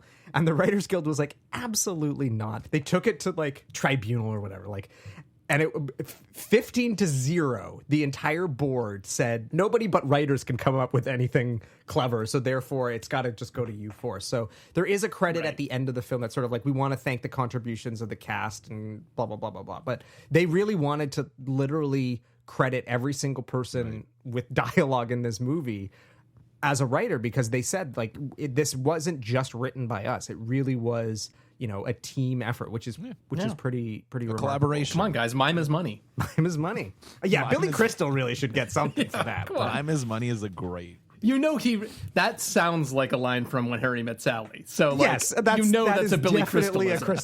Yeah, that is definitely a Crystalism. So, yeah. But all of this is to say, this is kind of this groundbreaking structure and way of doing a film. What do you guys think about it? Because I'm just curious what you think of the structure, how you think of the pacing. Does it bother you? Does it feel a little too meandering? Do you like it? Do you dislike it? Marco, what are your thoughts on this sort of documentary structure? Like, so I made some notes while I was watching it because I've never had to watch it with kind of like a purpose before. And I was just kind of trying to think of like other documentaries, and there's some things that are mentioned by them in, you know, some of the interviews I read and stuff, and some that aren't, but definitely like D.A. Pennebaker's documentaries come to mind, like the Dylan one. They keep mentioning that one, Don't Look Back, which is, you know, pretentious Dylan smoking on speed, talking about God knows what, and like being kind of a dick. But there's also like the Monterey Pop documentary that which is so good, did, which is really good. And it's also kind of like 80 minutes and very short and cuts a quick pace. And then there's like the Woodstock documentary, which came out, which is 4 hours long, which again, as you keep mentioning this like work print of this film, maybe that was kind of what they were going for. But then there's also Peter Clifton and Joe Massot's ridiculous Led Zeppelin doc fantasy film, The Song Remains the Same, which kind of has these that moments movie is wild. Wild. So there's like those, you know, parts of them playing the show, and then suddenly you're on Robert Plant's farm and he's like playing with his children, and then there's like I think John Bonham is like farming and he's on a tractor, and then there's like weird interspersed scenes of druids which are in the movie, and you know them on like mountaintops. Yeah, Jimmy Page becomes like King Arthur at one point. Like it is perfect. And like that movie is, you could tell a lot of drugs were involved in the making of that film. Like it is. You're like, how do you make something so bad on heroin? Like, and then of course like there's all the cinema verite films, especially the ones from the Maisels brothers, like Gimme Shelter, which obviously like rock film, where there's kind of like, you know, musicians being like, this is the latest hit from my new album. And then it's like them on stage playing Gimme Shelter. You're like, this is sick. And Grey Gardens, which again, that kind of like fly on the wall thing of just, it feels kind of chaotic and it doesn't really go anywhere and it does kind of meander. Like those like cinema verite films don't necessarily go anywhere. They're just kind of trying to show you. And even in the Grey Gardens, which if people haven't seen, highly recommend it. It's incredible. You know, there's like interactions with the camera crew because they love the fact that there's a camera crew there, but then they're also kind of fighting and their house is in disarray and they haven't done anything to change who they are as people, which I think really comes through in this film, where they don't care that the camera's there. They're kind of just being who they are, acting how they are. They're so pretentious that they're unpretentious. They're not trying to like put on, as you said in The Last Waltz, where there's kind of this kind of like cool affectation of like, we have to be kind of, you know, pretend like we grew up on farms and stuff, and that whole kind of the band mythology. Like, I love the band and I love The Last Waltz, but yeah, some of those interviews, there's like the one where they're talking about the guy spitting blood into a bucket while playing the harmonica. And like, that's a cool story, but you're also like, why are you telling this? It's like, not your story. Stop doing blow. Take down that Confederate flag. Jesus Yeah, and then Neil Young walks out with a Coke booger in his nose. Hey guys. My God, dude. One less bump. One toke over the line? Christ. And so, like, those are the types of films that I think really played an effect. And clearly, like, these are people who are cinephiles, even at the time, like, watching a lot of these films because, you know, there's no, I don't know, 82, 83 when they were filming this. I don't think there's video rental stores or anything like that. Like, you have to seek out these films and go to screenings and go to repertory theaters and find these films that, you know, these are 8mm and 16mm films. Like, these aren't necessarily. Yeah, the Criterion Collection doesn't exist yet. Yeah, so like these things are kind of hard to see, like unless you're at your local art house cinema, and they're And yet it sounds like they were also incorporating a lot of stories from bands. Yeah, absolutely. Like just stories they'd heard or other weird kind of like stray footage that they'd seen of that kind of thing. So like you hear a lot of stories of, you know, musicians watching this movie and being like, oh yeah, this is like about us. Or just being like, yeah, no, this sounds so familiar. They like 100% got it right. Like that scene of them getting lost backstage. Apparently, like many musicians have been like, oh yeah, totally been there. and I don't know if they would have seen it at the time, but Penelope Spheeris has that awesome collection of films called The Decline of Western Civilization. The first one's about punk, the second one's about metal, and the third one's about kind of like crust punk and kids living in LA. And the first one came out in 1981, and it definitely has those things of like people being interviewed directly to the camera. She's participating with them. It's almost so ridiculous in some of the scenes, especially with like the Germs and Fear, two of the bands who are in the movie, where you're just kind of like, I can't believe this is real and this is really happening. And they're like, somebody throws a bottle at Darby Crash and he picks it up and drinks it. You're like, you just got beamed with a bottle and now you're like trying to drink booze out of it. That sounds like Bart's fantasy. Bart's slag off. Really does. And then, you know, later she makes The Metal Years, which definitely has this kind of Spinal Tap energy to it. And it came out later that some of the interviews she was doing were not faked, but kind of exaggerated for the sake of the film. And so it's funny that I think that first film probably had an influence, or they must have seen it. And then for her second film to kind of have that Spinal Tap energy,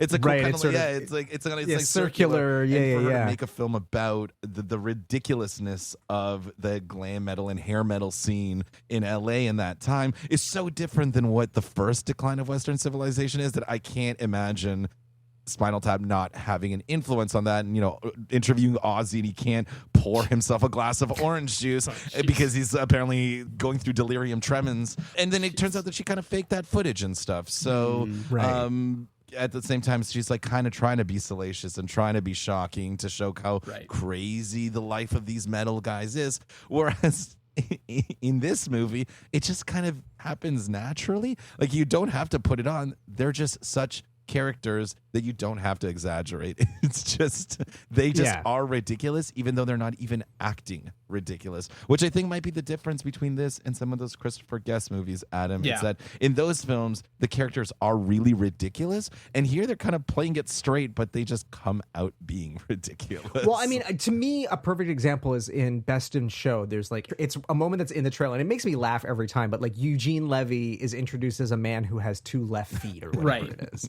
And that's a funny gag, but it's like, that's not realistic. That's a good word, but that's a good word, gags. Whereas the things in this movie don't feel like gags. They don't feel like one-liners or quips or these zingers. They become these people. It's almost ridiculous. Like, they don't, you know, they're so ridiculous, even though they are playing it straight, that's where the comedy comes from. Yeah, like Grey Gardens is a good call. The feel of that movie where you almost have to laugh sometimes because it's so deeply uncomfortable. So uncomfortable. Like this movie.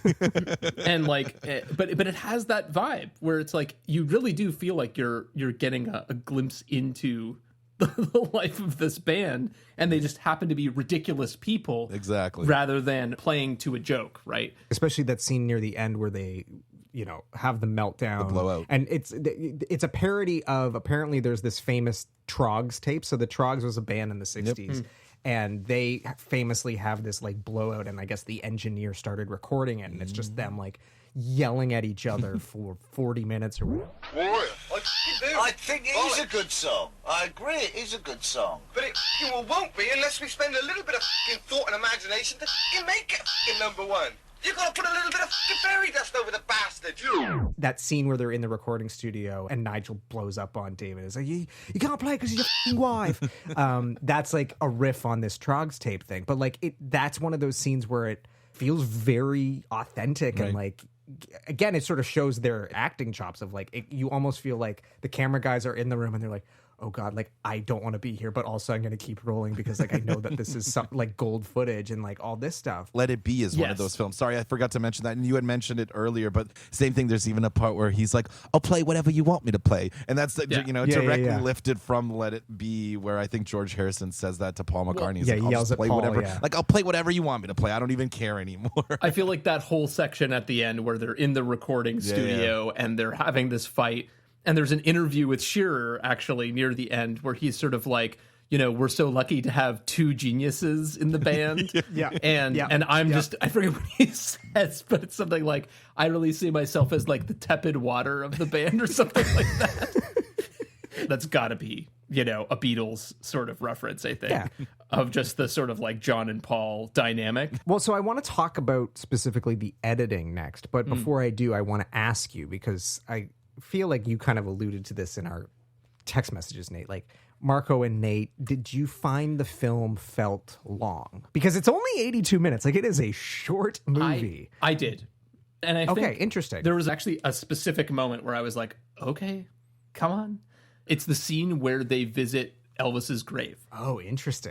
And I'm not sure exactly where that falls. Probably like somewhere in the very middle, like halfway through. I would, it's probably the end of the first act or start of the second act, or if you're like breaking it out into thirds. So, And but I think, it's probably at the like 40-minute mark. Maybe. Right. And I think for me, I was just like, that was the point where I was like, okay, like what's the story? Where are we going? Like introduce something that's going to complicate things, or because it's like, for the first act, you can totally get away with just like, we're immersing you in this world and these characters and their situation. But like, you really need something to kind of like push it forward. And again, like I have issues with the later Christopher Guest movies, but this is what they're so good at, is that they kind of pin down the structure of being like, it's basically a formula. It's the big show. Yeah. That's the formula. Yep. It's the Muppet movie. Yeah. It's like, we have to put on a big show and there's high stakes. And like, so for Best in Show, it's like everyone's competing with one another. With Waiting for Guffman, they're all working together, but there's this sort of mysterious critic that they're trying to impress, right? And it's like, because there's one thing they're all working toward, the stakes feel high and it's very clear what the story is. But it also leaves lots of room for all the riffing and sort of improvisation that needs to happen as well. And so like, I do feel like that is a little bit missing from this movie, of like, if they were doing a farewell tour or they were whatever, like you'd get a little bit more of a sense of what it's building toward.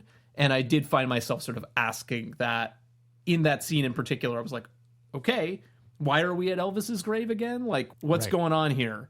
But like, it was really just there. And then I think right after that is kind of where the story starts picking up. What's really interesting about that to me is that, again, listening to these lost Criterion commentaries, is that Rob Reiner agrees with you. Well, that's high praise. He basically says, if I had one, he's like, if I were to go back and redo this, my one sort of regret about the film is that I feel like the plot is very bottom heavy. And that we really don't get into the conflict until basically the end of the film. And he says, if I were to go back and do this over again, I would try and introduce that a little bit sooner. Because essentially it's not until Janine shows up that the splintering kind of starts to happen. But it's once Ian quits the band that's when everything really starts to fall apart. And then Nigel quits the band, and then they all come back together. But for me, what I think is so interesting, because I agree with you, but then I think about those movies, Marco, that you're referencing, like Grey Gardens, like Gimme Shelter, or even to a certain extent The Last Waltz. And The Last Waltz is really more a concert film than it is anything else. But like, those are films that they don't really go anywhere. And like, even Let It Be or Get Back, like it culminates in the rooftop concert, but it's not like there's necessarily a 3-act plot structure to those. And that's why I would argue that this is, there are maybe funnier versions of this. The Christopher Guest movies are maybe better structured like a fiction film. But that's why I think this is the most authentic fake documentary, in that it feels like these movies feel. It never feels contrived. And part of that, and this is why I want to talk about the editing, is so the editors, Robert Layton and Kent Beta in the commentary, and there's a third editor, Kim Seacrest. The way they would construct the sequences, and I think this is really interesting. And granted, I'm an editor, so like I'm just predisposed to find this interesting. But they didn't cut picture. What they actually would do was they would start with the soundtrack. They would literally cut a scene based on the audio alone. And then they would go back and put picture over it. So once they had the sort of story of the scene sounding correctly, then they would just, match up the footage accordingly. And Rob Reiner says you can forgive a lot of things in movies, but if you have bad sound, that's unforgivable, which is I've long agreed with. But it's why in certain scenes, like, they won't necessarily have coverage of someone saying a really great line. Right. And so what do they have to do? They either will cut away to a random other cutaway that they happen to have B-roll of, or they'll just leave the camera on wherever the camera was at the time. That's what makes this thing feel authentic. It's the thing that drives me crazy with these sort of fake documentaries that have come. And I think the one film that does it the worst, and it just drove me insane, was, have either of you seen Pop Stars Never Stop, Never Stopping? No. The Lonely Island movie? So it's the same premise. It's a boy band that basically they fall apart because the one guy wants to start his solo career and then everything falls apart. And I'll never forget, there's a scene where they get into an argument and there's like the 4 members of the band or 3 members of the band and then their manager, and every single one of them has coverage. And if this were a real documentary, like there would maybe be 2 cameras, maybe 3, but you wouldn't have that much coverage. They get too caught up in we have to cut this like a narrative film, but it's like, but you're not a narrative film. You're supposed to be a documentary. Yeah. And the editors even said, like, the hardest thing on this movie was coverage. Like, half the time we didn't have coverage. And sometimes that meant we just cut a scene entirely because we didn't have enough coverage. Or sometimes it meant that, okay, we're going to leave this scene in because it's really, really good. We just might not be seeing the person who's speaking at this time. Yeah. But that adds this air of authenticity that I think every subsequent sort of mockumentary, or faux documentary, or however you want to refer to it, I think doesn't have that effect because they get too caught up in making sure there's enough coverage and making sure that everything looks as good as possible. Yeah. And the fact that Spinal Tap kind of looks like shit at points is what I think makes the movie work well, because it lends this air of credibility to it. Yeah, it's the thing that actually The Office does quite well, I think, is they really give that same feel of it being like either not multicam or just like very limited in terms of their options. And sometimes, you get these whip pans where like someone else is talking and they're trying to catch up with the action.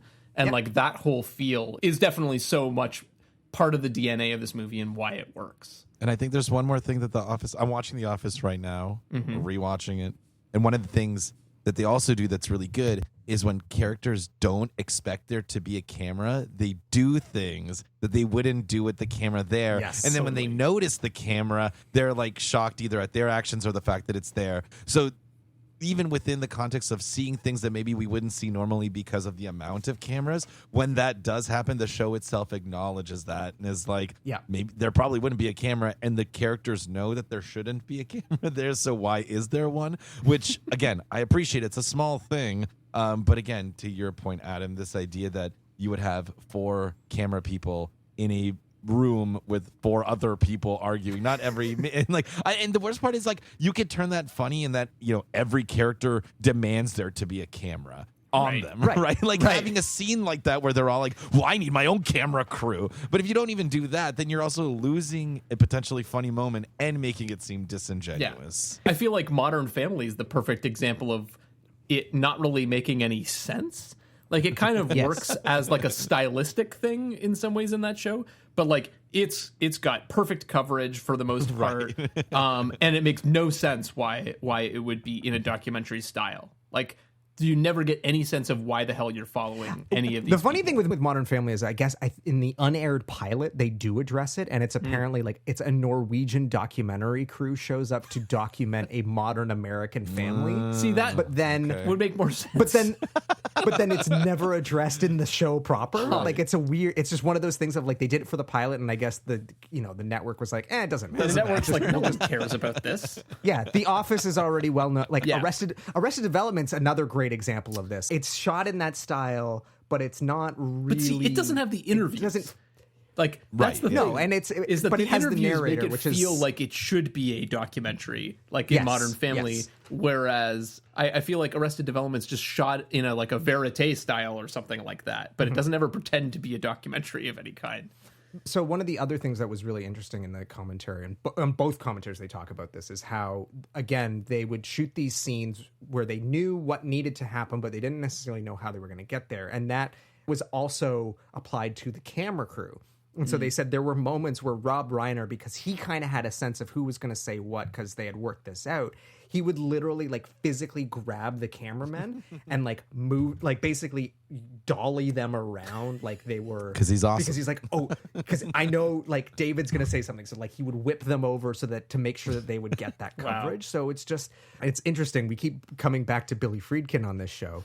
And in The French Connection, it was the same thing. He would block scenes without the camera crew present, so that then when the scene would play out, the camera crew would have to be running around to try and keep up with the action. And it adds this air of authenticity and documentary realism because the camera is always sort of playing catch up with the events. And again, I think Spinal Tap does a really, really great job of doing that. And then, of course, you have like the concert footage, which feels like, you know, just regular concert footage. Yeah. So all this to say is when they went and did the preview screenings, audiences not only weren't in on the fact that it was supposed to be a documentary, and some of the complaints were, why is the footage so shaky? Yeah.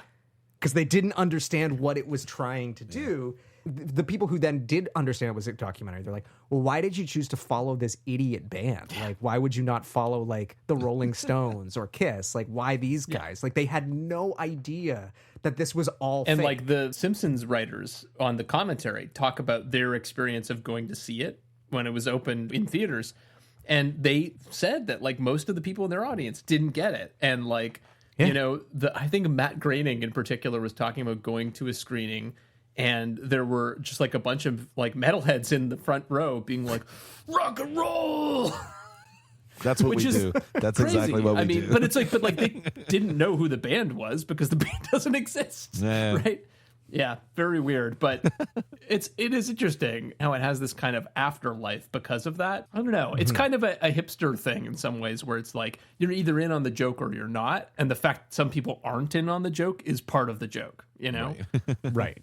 But I think what's really important about this film is that it never feels like cynical or insulting or nihilistic or anything. It's so sincere that even when things get dark or when they get difficult or when they're fighting, like it seems like they care so much about the people they're portraying. It's not just a job or a character, it's a person that they've become. And this isn't some sort of like the Stanislavski method or method acting. Yeah.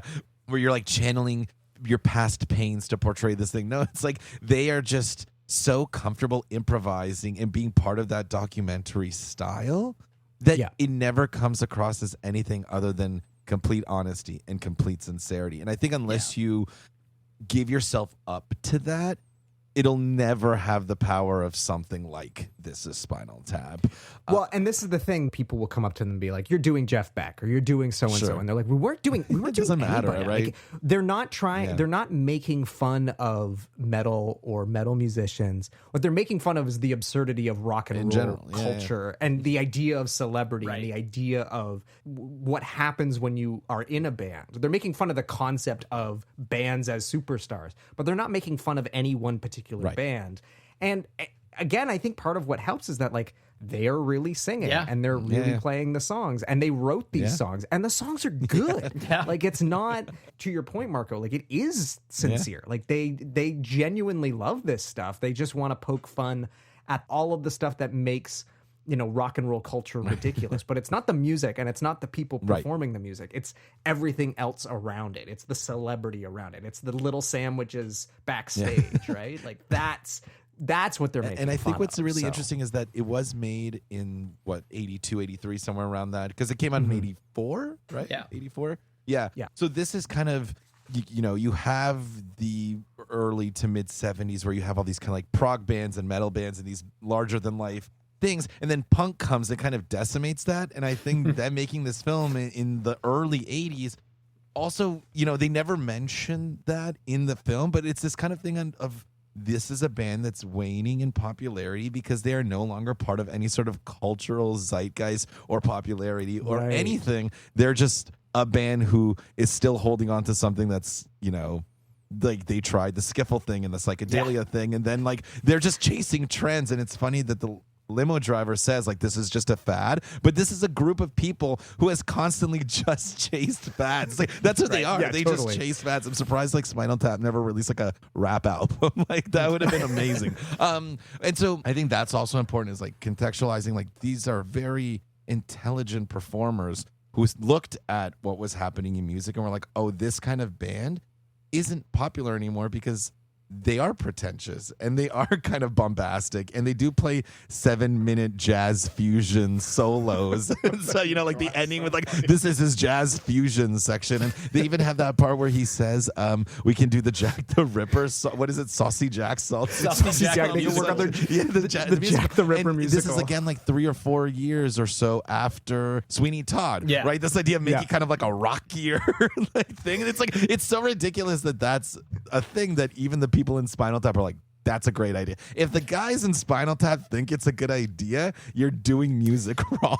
It's true. Although pretty much anything where you're like, oh, let's make a jokey musical idea. These days, it's probably either already happened, it's been done, or it's going to happen next year. Like it's amazing. Pretty much. How, like everything's a musical. And to your point, Adam, you said that like they're not making fun of any certain bands or whatever, but like it is clear that they're taking from a lot of different musicians. Yeah. But again, that's also I think the point where you can't really pinpoint what it is because they're mashing up something. Yeah. And that in itself is really funny because it just goes to show how many bands kind of believe their own hype and mythology and ideology and whatever it is. And so it can be Zeppelin and the Stones, and it can be Black Sabbath and the Scorpions with like the covers, because the Scorpions released a number of covers that were kind of like, prepubescent girls on the covers of albums. You're like, what the hell? Why would you ever do this, you sociopaths? And then like, it's not the 1960s, guys. The 1960s. And so again, like they're taking from so many different things and just kind of pulling the most ridiculous elements from so many of these performers. I mean, Stonehenge and mythology and druids and like, glam and prog and Def Leppard, and the umlauts are like Motorhead. And so you can't just say that they're ever making fun of a person. They're just, as again, what you said, making fun of this idea, this cult of personality around musicians and around artists that they were given free reign in the 70s of just kind of like, here's a lot of drugs and here's a lot of power and here's a lot of money. And then they made, 17 sweet 14-part rock operas. And you're like, oh, this is why the Ramones destroyed this. Because no one wanted to listen to your jazz fusion project. We want to hear a 2-minute song. And I think that's kind of the power of this film, that when you watch it in retrospect, you're like, oh, they made it at a time when these kind of bands were on kind of like the decline or on the out even, because audiences just didn't want to see that anymore. And it's funny that a film about that has become like a cult classic in all of this. It has its own mythology now. It's like a fake movie based on a fake band who is a real band who releases real albums, who doesn't really release real albums, et cetera, et cetera. The other interesting thing that you brought up is like the drug culture, because they talk about this in the commentary as well, is that there's only like 1 or 2 scenes where you actually see people imbibing in drugs. And they said that was a very conscious decision. A, because they're just like, we don't want to have like them constantly doing drugs. Like it's almost cliche. Kind of easy. But they also said, they're like, these guys wouldn't want that to be on film. Right. Like it wouldn't make sense if you saw them doing drugs, because they would be aware of the cameras and then they'd be like, oh, don't film this. Don't film this. So there's a story reason for why you never see them doing drugs. They're like, drugs are obviously all around. Like that's how you explain all of this. But the Last Waltz is a perfect example of this, of like literally they had to rotoscope out the rock of cocaine in Neil Young's nostril because he'd just done a bump before going on stage. But those are the subtle details, all of the things that these brilliant writers thought through, and why I think it creates this film that ultimately rises above everything that sort of has come after it, because I think everything that comes after it just sees the documentary form as a structure, but they're not actively saying, if this were real, how would they do this? I think the thing is too that like none of those movies are parodying documentaries as much as they are the topic of their documentary, right? Like, Right. this is actually taking on the music documentary as part of what it's satirizing, right? And you know, in no place more obviously than the director being on film, which is a very, you know, it's like, it's Martin Scorsese, right? I mean, that's literally, his name is Marty. Marty. Yeah, that's literally the reference point. And apparently Martin Scorsese was like not happy about it for a while. Well, no, that's good. Like literally the first note that I wrote out of all my notes is satire of both metal and documentary. Yeah. And like, like, literally that's the first note that I wrote. So Totally. They say like this opening gag it's very subtle, but they're like, if you watch, like when Marty DeBurgy's doing his intro, they're like, we literally have every single piece of film equipment we own is behind him. Lights and they're like, all the you would never no. do that, but like it's true, and it's like it's a very subtle gag, but it's like, again, it's to show the absurdity of all this. How like he walks constructed. by like 1,000 lights. Yeah, exactly. Yeah. So it's riffing on that, and again, like you say, Nate, those documentaries where the documentarian sort of inserts himself a little more than maybe he should. Right. This is riffing on that as well. So Yeah, because like the thing about The Last Waltz, and again, like it's a good movie, but in some of those scenes, Martin Scorsese is being as pretentious as the musicians. Oh yeah. In the questions he's asking, and those are on film as much as the responses are. And so I feel like there's a bit of playing on that, and you know, he pulls it off pretty well.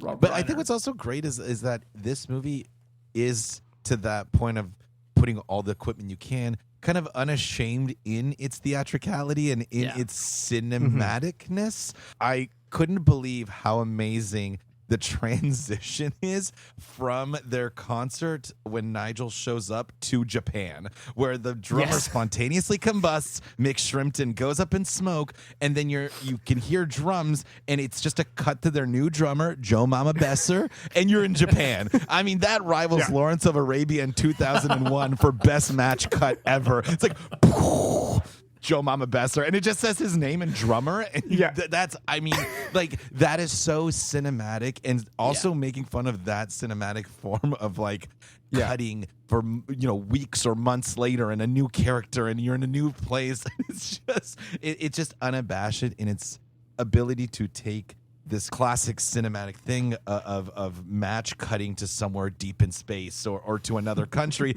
and completely subverting it to something incredibly funny and incredibly, you know, timely. Because, you know, Mick Shrimpton, R.I.P., he spontaneously combusts again, and we have to bring in Joe Mama Besser. And, like, I mean, that is just a testament to Rob Reiner saying, yeah, somebody who also inserts themselves into film wants to show that they understand film and will do this grand old cut.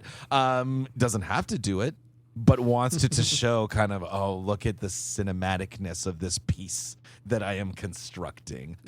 Which then leads to those like final couple of interviews, which again, over the credits, having interviews. So funny. Like, you know, that kind of stuff, it just gives it that sense of both. It's very cinematic, but also feels so real. And again, that's where all of that humor comes from. Well, and they said that is actually a riff on what they were trying to avoid was the Smokey and the Bandit movies. Those movies would, over the credits, they would have all these outtakes, but they stopped feeling like outtakes, and they started to feel like they were these contrived moments of Dom DeLuise trying to make Burt Reynolds laugh. So they were like, we didn't want that. We're just going to put more of these interview footage. Like, again, more of the thing that we couldn't really fit it in anywhere else. It starts with such a banger from Harry Shearer. Too, Harry Shearer, where he's talking about, what is it? I feel it's more like going to a national park or something, and there's, you know, they preserve the moose, and that's my childhood up there on stage, is that moose, you know. And so when you're playing, you feel like a preserved moose on stage. Yeah. Marko, I wanted to ask you, because since you're now an admitted metalhead, what do you think of the music in this? Like, we kind of haven't really talked about the music all that much, but there's quite a few songs in this. They did put out an album. What's your favorite Spinal Tap single? I love Stonehenge. That thing is doom metal at its finest. It's so doomy. Stonehenge, where the demons dwell, where the banshees live and they do live well. that again is like that kind of Black Sabbath thing of like hoods and being dark and I don't know. And then of course it turns into the like 4-minute pan flute mandolin solo. solo. There's like the mandolin and the flutes, and I really like that. Just because it gives them the sense of kind of like, we're deep, we're writing about Stonehenge, and we're writing these kind of darker pieces. Right. They're not these kind of like pop metal jams that we've been writing thus far. And yet it's also the most ridiculous song, apart from, of course, the jazz fusion track. And I think the music is really well written. They definitely more of like a hard rock edge, which is, I think, why I like Stonehenge the most, because it definitely gets into more of a kind of dark metal thing, and which is also I don't know what song is in the Simpsons episode, but that song is incredible. That must be on the album that came out. I think it must be on Break Like the Wind. We are the ghosts of I can't even say without laughing, because the lyrics are also so like crying to heaven, and then it becomes this kind of big, huge, epic jam, and you're like, yeah, these guys wrote really good songs. And as you mentioned earlier, they clearly knew how to play their instruments, because they can parody metal in a way that is also good. It's not just a joke, which again at that time would have been such a novel concept, because again, metal was big-ish, but not to what it would become in the 80s with the hair metal stuff. Their influences clearly include things like Thin Lizzy and Black Sabbath and like obviously Scorpions, but also a bit of like Manowar. Do you guys know that band? They're kind of like, they're basically a painted album cover of people. They wear the same thing, kind of Harry Shearer's thing. They were like, oiled up loincloths, and they play this very kind of like tough guy metal about Dungeons and Dragons and wizards and druids and stuff. And but they also had the Harry Shearer kind of fetish wear sometimes, where you're like, that fetish wear, is it supposed to be like, what is the thing? Kind of a leather daddy look. A little bit of BDSM action going on, which is always good for metal. But yeah, definitely they bring in a lot of glam and prog and hard rock, which I think is awesome to see in a film from 1984. Again, for my knowledge, one of the earliest representation of metal on screen. And obviously it kind of like is a funny version of it. But again, metal can be fun, and it can be funny, and especially mainstream metal, which is what Spinal Tap is trying to be. It's clearly a bit more performative. And while I was watching it, I thought of Slipknot, which like this idea of this band that half of it is kind of performance art almost versus just like playing music. And obviously like Slipknot takes their music very seriously and writes these songs that are emotional and powerful and loud and aggressive, but they're also 9 adult men wearing boiler suits and masks on stage while like fire spins around them. And I've seen them live. It is a trip. I was taking notes the whole time. I must have looked like such a narc, but like it's got that kind of performative, almost silly element coupled with music that isn't. Which some of Spinal Tap's music tries to do the same thing, to be this kind of serious, almost like better than metal, and then it ends up being more silly than it is because of the thing they put in front of it, which is a tiny Stonehenge. And there's like that juxtaposition of trying to be serious while still giving people a show, like Alice Cooper, and I think that kind of like shock rock thing, even though Spinal Tap aren't shocking, they try to give a performance and perform for people and make it a big show and make it so it's not just 4 dudes on stage playing music. And that's almost where the further parody comes in of like, oh yeah, this is ridiculous. Why are they doing this? It reminds me a bit of The Simpsons, in that part of the reason why The Simpsons parodies things is that often they do it because they actually love the thing. I made that. Right? And so it's like especially all the movie parodies, right? It's like they don't parody Citizen Kane because they think it's stupid. They parody Citizen Kane because they want to recreate it in their own medium, which happens to be comedy, right? And it's Did you look at my notes, Nate?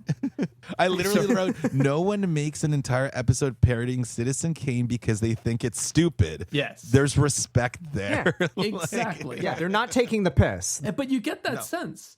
Like from Spinal Tap, it's like on one hand, of course they're making fun, but it's like also comedy is their medium, and like they also clearly do have an appreciation for this music as well, and they kind of want to recreate it in their own mold. Yeah, for sure. Yeah, and I think this idea of like irreverent humor is all through Spinal Tap, where it's like there is a sense of poking fun, but I don't think it's making fun, which I think there is a difference between that. It's like, don't take yourself so seriously. You make music and get paid to like travel the world and play a guitar on stage. Chill out, Van Halen. You know, like neoclassical stuff like Yngwie Malmsteen. I'm sure they knew who that was, and this idea of like a neoclassical ruffled guitar player playing with the London Symphony Orchestra, which is again another thing they mentioned in the movie. I want to do an acoustic album with the London Philharmonic, and you're like, of course you do, because that's what like Deep Purple did and stuff like that. And then of course like Nigel's when he's like, oh, I do with my solos, and they show him playing. It's the Jimmy Page thing of where he played a guitar with a bow, so he plays a guitar with a full-on violin. But the best gag is when he then retunes the violin and then starts. And you know, you said that like they don't take the piss. I think that does take the piss out of it, but I think it's because they, as writers, are like, how could anyone take themselves seriously doing this? Yeah. Like, you're playing guitar with a bow and it's atonal and horrible sounding, and you're just like, oh yeah, like I'm a god. And I think it's also trying to like take people who see themselves as kind of these mystical fingers down a peg to be like, you're a person, like you're not better than your audience, you're not better than other performers, you know, like don't be so pretentious. And don't strive to be so pretentious. You know, like we need to write more songs that know that they're funny, which is I think what they're also doing with the what's the song about the big bottom ladies? That's my favorite song. Okay, yeah. So I was Big gonna Bottom. Big bottom, talk about bum cakes. My girl's got 'em. So Big Bottom is kind of like Fat Bottom Girls by Queen, who I think the people, like the writers here, probably thought Queen is a band who makes kind of punchy, aggressive, metal-ish music, but doesn't take themselves seriously. Like it's campy to them, and metal is very campy. And I think that's almost like an homage to Queen. And so again, you're bringing in so many different influences and bands and genres and ideas, and you're just like, how did they fit that in a song called Big Bottom? And I feel like it's such a good example of how the comedy works in this movie. I feel like where like Big Bottom is not that different than Fat Bottom Girls. No, not at all. It's like they're just pushing it a tiny bit further to make it just more on the nose, you know? But like that's like so much of this movie where it's actually pretty realistic for the most part, and they're just pushing it just a little bit further so you start to see that it's funny and ridiculous, you know? The guitar collection, for example, like that.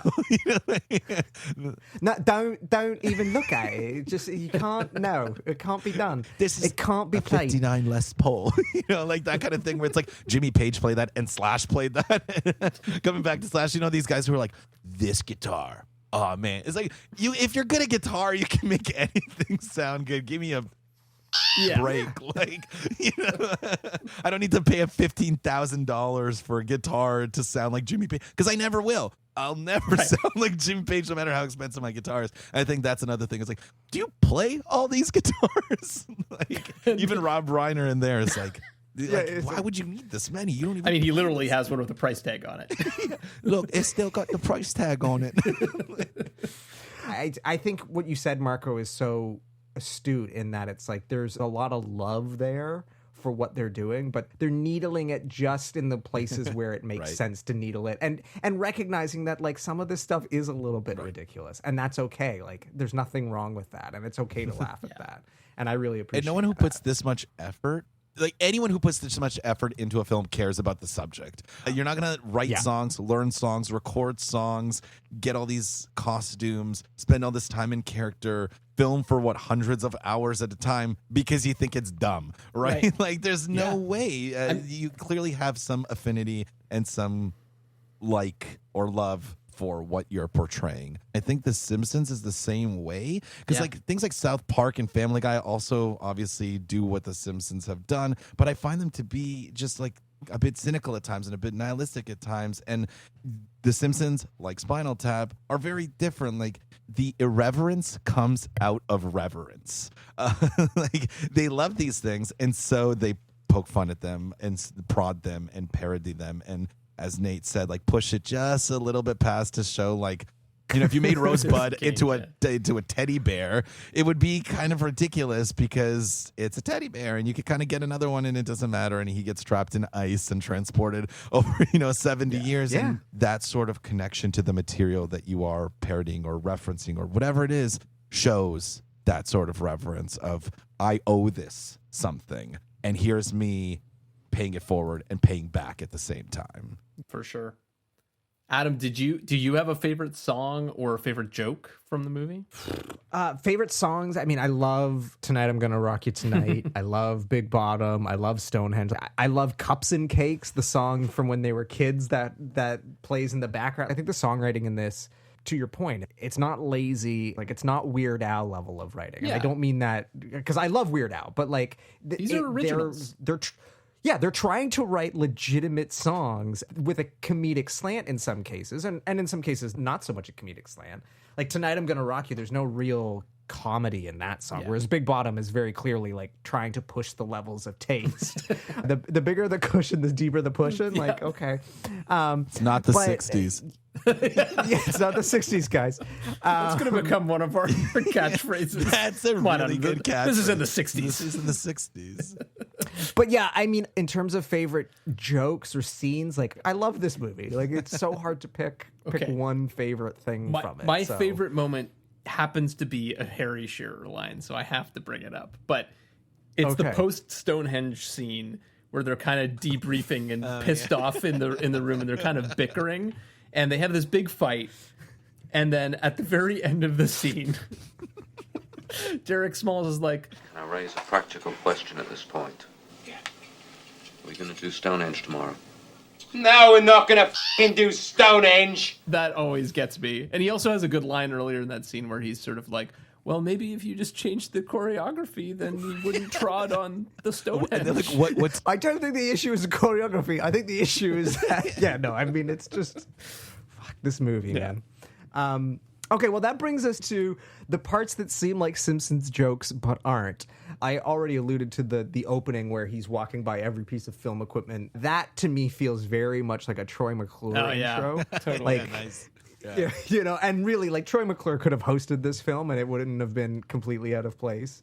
And then, like, all the album titles kind of have, like, a Simpson-y sort of, like, it's because they're trying to be punny, like Intravenous de Milo. Like, that sounds like something a Simpsons writer would have written. But I think the most Simpson-y joke is the scene where they're in the limo and the partition slowly goes up. And all I can think of is my favorite joke. Right. Can I come too? Right. And Homer's like, no. No. And then just slowly rolls up the window. Yeah, like, I mean, that literally feels like right it's... back. That's not my mother. I'll be right back. Oh, yeah, and then, of course, the double neck bass, which, like, I feel like at some point someone told me that, like, a double neck bass makes no sense because, like, there's no need for it. Like, the purpose of a double guitar is that, like, you can have two different tunings, but, like, that's not really a thing for basses. And Harry Shearer actually says in the commentary, the reason it's in the film is he went to a guitar store and he saw it and he's like, I thought it was the stupidest looking instrument in the world, and I knew that Derek Smalls needed to have one. So he like then went and bought one, and that's why it's in the movie. The other thing about the double bass, I'm trying to remember which movie it was, because now I've like watched like 2 music documentaries and then this. I think it's in The Last Waltz. I think at some point there's a double bass as well, but it's not like a double bass. It's like guitar combo or yes. It's at the kind of it's at the very thing. end when they play their last. I think like, I think the studio like segment. Harp. Yeah, and Robbie Roberts is playing it, and I have no idea what it is. An instrument from like the 1400s, like a lute. Right. It's a lute and a guitar, and like it looks like something like that, perfect. like a lute and a guitar fusion instrument. It looks absolutely ridiculous. Yes, I think what I didn't realize the first couple of times I watched this movie is that they reference Yes I Can by Sammy Davis Jr. And as soon as they said it, I heard the line in my head when Bart is talking to Rabbi Herschel Krostowski, and he goes, that's from Yes I Can by Sammy Davis Jr. And that's all I could think of. And there's no way that reference doesn't come from this movie. It's such like a specific thing, but it's just like, Yes, I Can by Sammy Davis. It's even the way they say it. He's like, is that Yes, I Can? And he's like, it's from Yes, I Can by Sammy Davis Jr.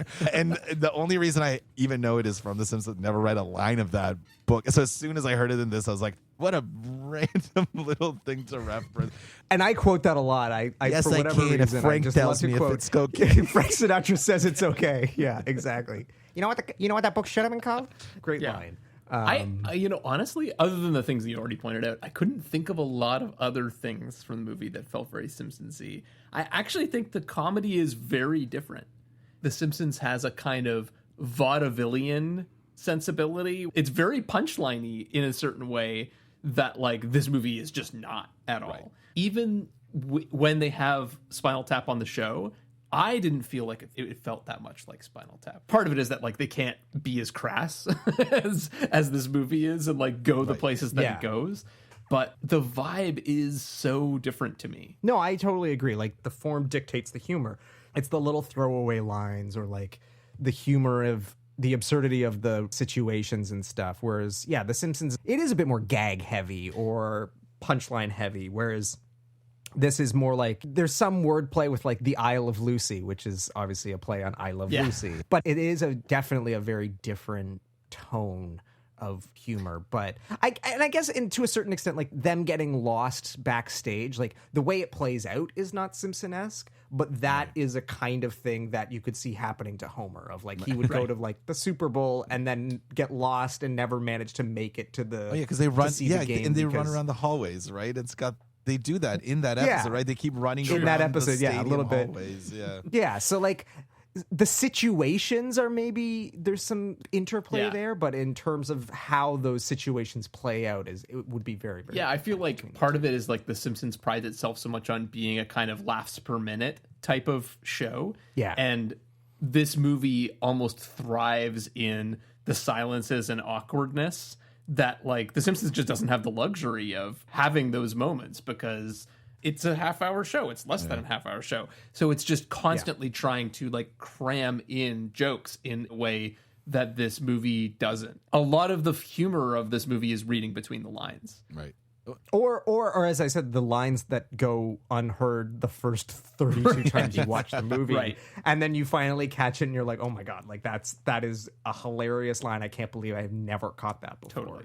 One of my favorite lines, and they do point it out in the commentary, and I never really noticed it until they pointed it out, and now it makes me laugh every single time, is when they run into the other band at the hotel, and the other band's manager goes, well, we'd love to stay and chat, but we got to go sit in the lobby and wait for the limo.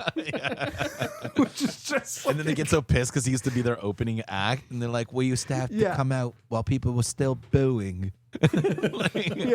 Although there is that Simpsons episode Behind the Laughter, I feel like this predates, like, the behind the music stuff. That would be these kind of, like, salacious looks at bands and, like, next, and it's always like, after the break, their drug addiction, and it's just like, and so, like, that kind of, because again, as you mentioned, the form dictates kind of the humor, and that episode definitely has a thing where they're, like, looking into the camera and speaking and giving their own version of events. But no, you nailed it with the screen and the woman who Abe thinks is Marge's mom. That is 100%. It's my sister's favorite Simpsons joke. Like, she quotes it to me all the time. Like, she just thinks it's so funny. I think it's hilarious too. And it's the line read on the old lady as it's going up when she just goes, oh. Yeah. It's so good. It's so good. Okay, well, on that note, Nate, how did this movie do? I mean, I know I'm asking rhetorically, but could you tell our audience how this movie did? It is interesting. So this movie did not do great. No, I mean, it kind of depends on how you look at it a little bit. So the budget was only $2 million, and the movie made $4.7 million. So it doubled its budget, right? However, if you look at the movies for 1984, the year this came out, this movie comes in 129th. Not bad. We cracked the top 150.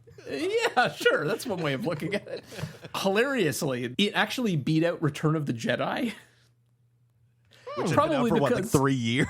Yeah, probably because it came out in 1983. It came out so it's late in the year. So it beat it out on the 1984 calendar. 73 weeks after it was released. Right.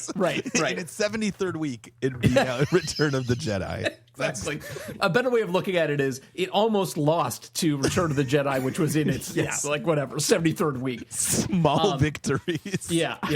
So it didn't do super well. For context, though, other movies that came out this year, the top 5, Ghostbusters, the movie of the year. Yep. Temple of Doom, right? Yep. You have your Indiana Jones. Gremlins. Joe Dante. Okay. Yep. The Karate Kid, which we've covered on this podcast, of course. Yeah, great and film. Police Academy, a sort of favorite punching bag of The Simpsons. I mean, it goes to partly like what you were saying is just that like I don't think people totally knew what to make of this. Right. A lot of people just didn't get it.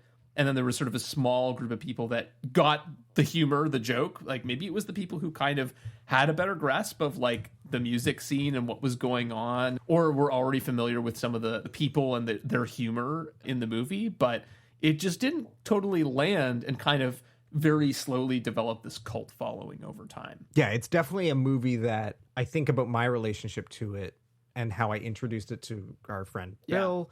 And, you know, like, it's one of those movies where, like, someone discovers it and then is, like, passes it along and then passes it along. It is the quintessential VHS era film where, like, it found its legs on home video and just being passed around and sort of builds up this mythos. And again, like, you see the American Film Institute top 100 funniest moments and you see this goes to 11 and you're like... What is this thing? I want to see more of this. But I'm not surprised that it didn't like sweep at the box office, especially when, like you say, Ghostbusters and Gremlins are tearing up the charts. This is the antithesis of that. In terms of humor, especially, it's like this isn't accessible humor necessarily. Right. You know, I think it is very funny, but it takes a little bit of like you need a lot of context, I guess, to understand the humor. Whereas like those are pretty funny on the face of it. Academy Awards, not surprisingly, it's the same story. It's like this didn't receive a nomination. No kidding. I mean, it is kind of wild when you think about like how many top 100 lists this movie appears on that it got nothing. Now, again, for some context, Best Picture went to Amadeus by Milos Forman, which, you know, great movie. Awesome. I don't know if I would ever put this in a contender for Best Movie of 1984, but it's kind of interesting to think about.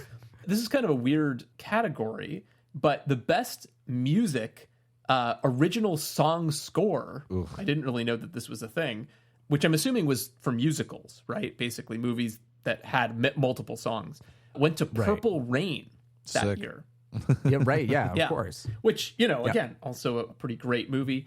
And similarly, the lineup for original song, which I feel like this actually could be a contender for, this is what won.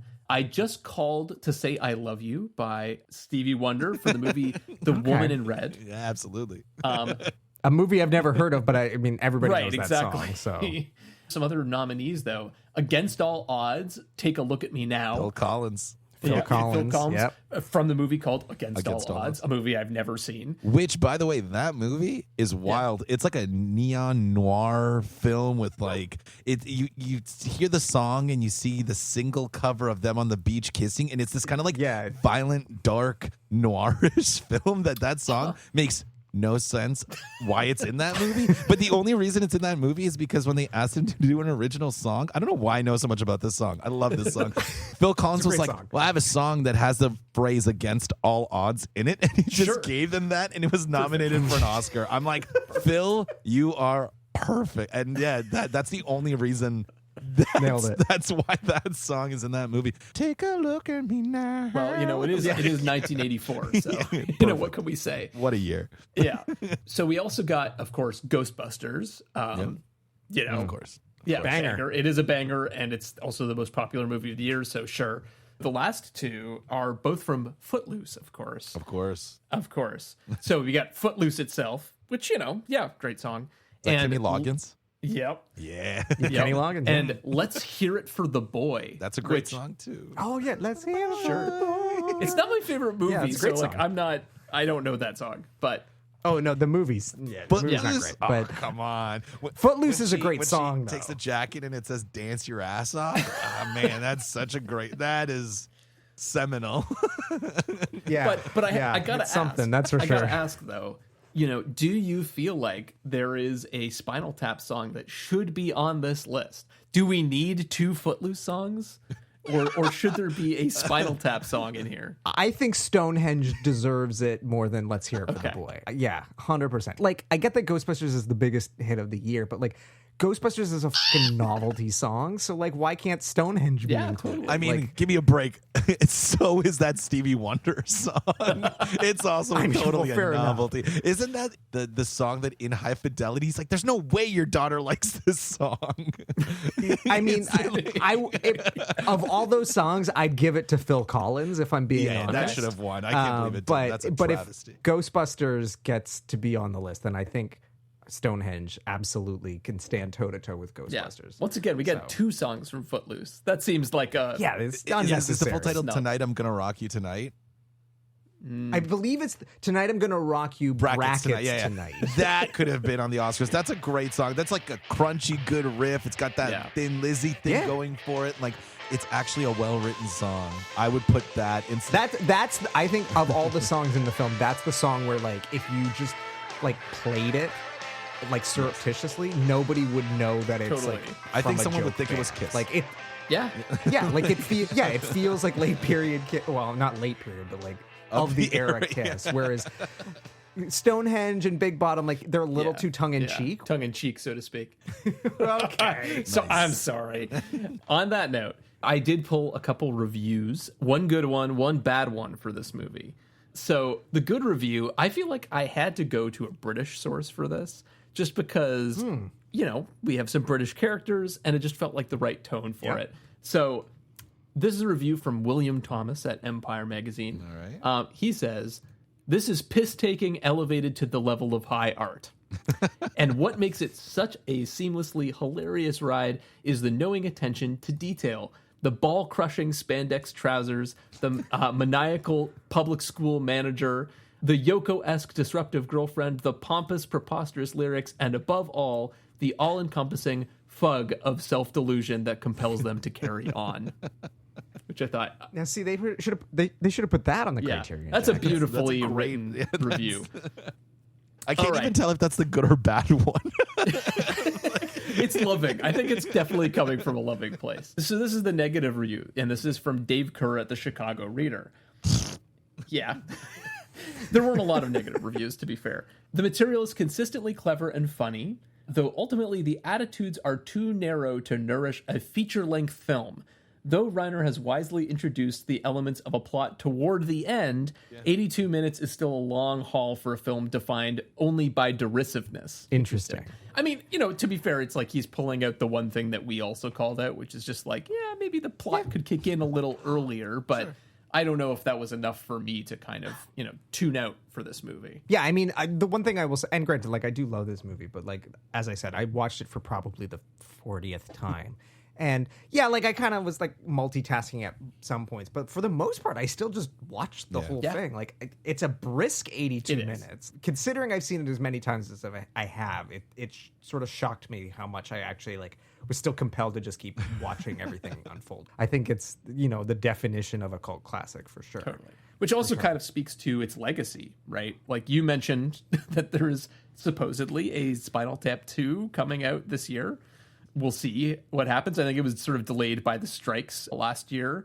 It was supposed to come out like in March or something like that. Yeah, this is not a film where I feel like we need a legacy sequel, but it's interesting. They talked in the commentary how originally they're like, if we were to do a sequel, we know what we want to do. We wanted to do like a parody of Help and the other sort of like fictional Beatles films. Right. But then they said the film was a flop and they weren't going to give us any money to make that. So I don't think this new sequel is going to go in that direction. Like I've seen a couple of like on-set photography type things and it looks like it's very much like they're in the wigs and they're playing aged Spinal Tap. So I have a feeling it's going to be another one of these like documentary Christopher Guest type movies. But who knows? Maybe they're going to take it in a completely different direction and surprise us. But, well, and now I feel like with their reputation, they could actually get real cameos from musicians and stuff like that, which could be kind of the fun of it, is if they actually had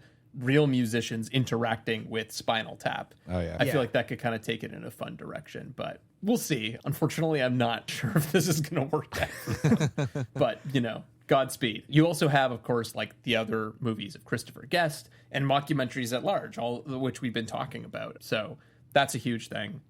But there was one movie that I suspect you probably have not thought about as a sort of legacy of this movie. Are you familiar with the movie Small Soldiers? Yeah. Yes. I mean, I haven't seen it, but I remember when it The one came with the out. action figures that come to life. Yeah. Yeah. And there was a great PC game that my friend Tyler had that I remember playing. I had that on VHS 100%. I know I owned that movie and watched it way more than I should have. Yes. I'm pretty sure I saw this movie in theaters when it came out. I believe it's also a Joe Dante movie. It is a Joe Dante, yeah. Yeah. But did you know that the Gorgonites in Small Soldiers are voiced by the cast of Spinal Tap? No, I didn't. Oh, no. There you go. Yeah. You got Christopher Guest, McKean, and Shearer all in there playing the voices of the Gorgonites. Meanwhile, the soldiers are all played apparently by the cast of the Dirty Dozen. Oh, okay, there you go. So a little kind of like weird pop culture connection there for you. Wow, I did not. That's so funny. All right, well, I don't know if I actually have to ask, but this is the part where we kind of wrap it up and just give our final verdict on the movie. So, Marco, Adam, do the strengths outweigh the weaknesses for you? Would you recommend this movie, and to whom? Yeah, absolutely. It's essential. It's if for anyone who's ever seen any modern comedy that's been on TV in the last, 20 years almost, give or take, whenever that first Office came out. I mean, maybe you won't get all of the references and all of the kind of humor because it's about metal of the 80s, but I think it just for the sake of having watched those shows, if you like those shows, this is an absolute must. It's funny, it's weird, it's irreverent. The songs are really good, surprisingly. And I don't know, I just think especially if you're someone who likes music movies, this is one of those top 10 films either about music or with music or anything to do with music, biographical, fictional, documentary or otherwise. This is up there as top 10 next to some of the things that we mentioned, like the Dylan one and the Maisels brothers films. I love this movie. I think it's great. And as someone again who's both a huge lover of metal but sees why it could also be very funny. This has just always been in my wheelhouse, and ever since I first saw it, I was like, it's not something I revisit every year or anything like that, but as soon as I saw that it was available for this podcast as one of the potential watches, I was like, oh yeah, absolutely, I want to do Spinal Tap. So I come back to it, and I think the Simpsons episode does a very good job with those characters. Not the best episode of all time, but just the way that they morph them into cartoon characters and the lines that they give them and some of those visual gags. It's that this is a great 1-2 punch. And yeah, absolutely. Totally recommend This Is Spinal Tap. Love it. Nate, what about you? Would you recommend it? I mean, yeah, I would definitely recommend it. It is one of those movies that kind of it grows on you over time too. The more times you've watched it, the more you'll appreciate it, I think. The first time I watched it, I probably didn't fully get it, much like you were talking about, Adam, where it's just it takes you a while to get the feel of it. But, now having watched it a few times, I really do enjoy it. And I think it's, again, we were talking about this with Westworld. It's just this crazy Rosetta Stone where it's like you were saying, Marco, if you want to understand modern comedy, just comedy today, it's such an important touch point that's influenced so many people. So I definitely think it's worth going back and checking out from the sort of film and TV history standpoint. But it is also, a brisk movie that's funny and entertaining. And the music is actually legitimately good. That is something that is often missing, I feel like, from these kinds of parodies, is anytime it's a comedy, but someone's supposed to be really good at something, they're often not that good at it, right? Or it's just not believable. And this is definitely not that. They actually seem like real musicians because they are able to actually play music. So I think it's definitely very unique and worth checking out. And Adam, what about you? How does it hold up for you? No, this movie sucks. Don't see it. No, of course. Yeah, of course it. Like I've seen it so many times. It was a comfort movie for a while. Like if I was having a bad week at work, I would just like throw Spinal Tap on because it was, I could kind of just turn my brain off and just laugh. Yeah, I absolutely would recommend it, and have recommended it to multiple people over the years who, then subsequently it becomes one of their favorite films. In terms of extra credit, we always like to sort of suggest a film that if people enjoy this, they should check out something that would make for a nice double feature. Does anything come to mind? I think for me, there's so many to choose from now because this is kind of one of the formats that you see for comedy all the time. So just this year we had Theater Camp, which I really enjoyed. Is that good? I've been wanting to watch it. We just haven't gotten around to it. But it seems like something that would be my kind of jam. Totally. It is definitely in the sort of Christopher Guest mold, I would say. For example, this has no interviews. It has no camera crew or director as part of the movie, but it is shot in this style, and it very much follows the Christopher Guest sort of formula of like there's a big show and they're preparing for the big show. Right. But I did think that like the music is really funny. It also has a lot of like laughs per minute, in the sense of just constantly pumping out really funny gags and without the kind of jokiness that like you talked about a little bit with Best in Show of just kind of like these aren't real people. Like all the characters in Theater Camp do feel like real people who just have foibles, and there's a lot of heart to it too. Again, it's clearly made by people who really value theater, but also value that sort of like experience of being a theater kid and going to camps and going to schools that sort of are these weird social spaces, I guess, often run by people who went through them themselves and like never quite got away. So I would definitely check that out. The other sort of contemporary piece of media that it reminded me of a lot was Jury Duty. Have you heard about this show?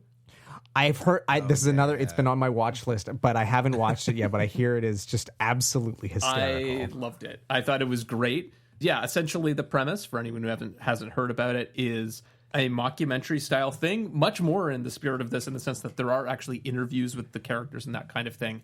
However, there is one person in the cast who is not in on the joke and actually thinks that he is going to jury duty, and they're producing a sort of groundbreaking documentary because typically you're not allowed to film during a court case, and he's just participating in this. And so all of the other people are acting around him and have to maintain a sense of reality so that he doesn't catch on that this is sort of a big elaborate ruse. So it's this constant balance of they're trying to kind of make funny things happen while also trying to ensure that he still believes that this is all real. The other thing about it that I'll say is for anyone who's like, that sounds like kind of a mean joke, it manages to walk a really delicate line. That's not the it strikes a very delicate balance. There we go.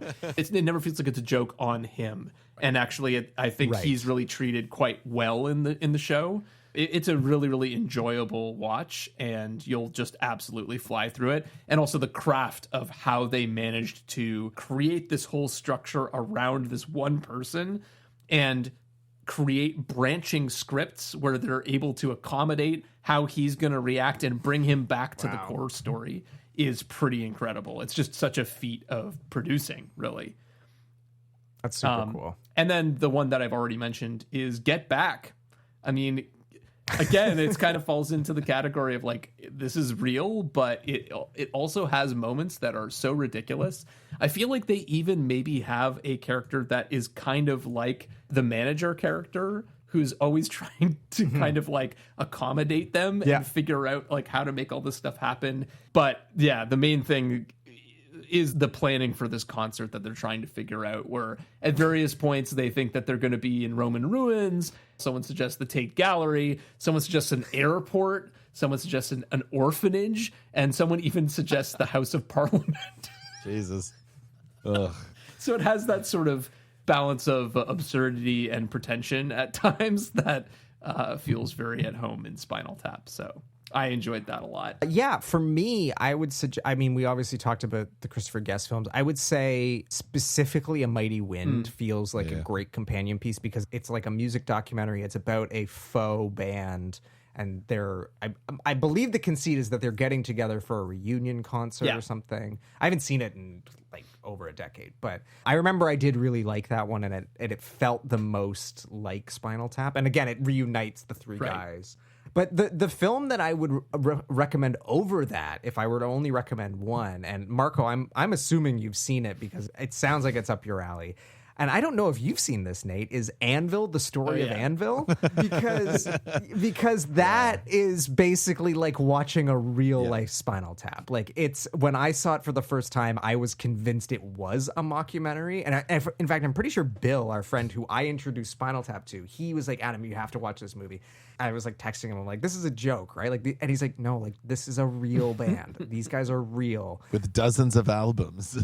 Like, and I don't want to spoil anything, but it's like, if you want to see the real life Spinal Tap, search out Anvil, the story of Anvil. It is equal parts hilarious and heartfelt and very sweet. And again, I don't think they're ever like, the filmmakers aren't making fun of these guys, but there is definitely this sort of air of like, they're kind of unbelievable. It's an outstanding movie. And they're Canadian.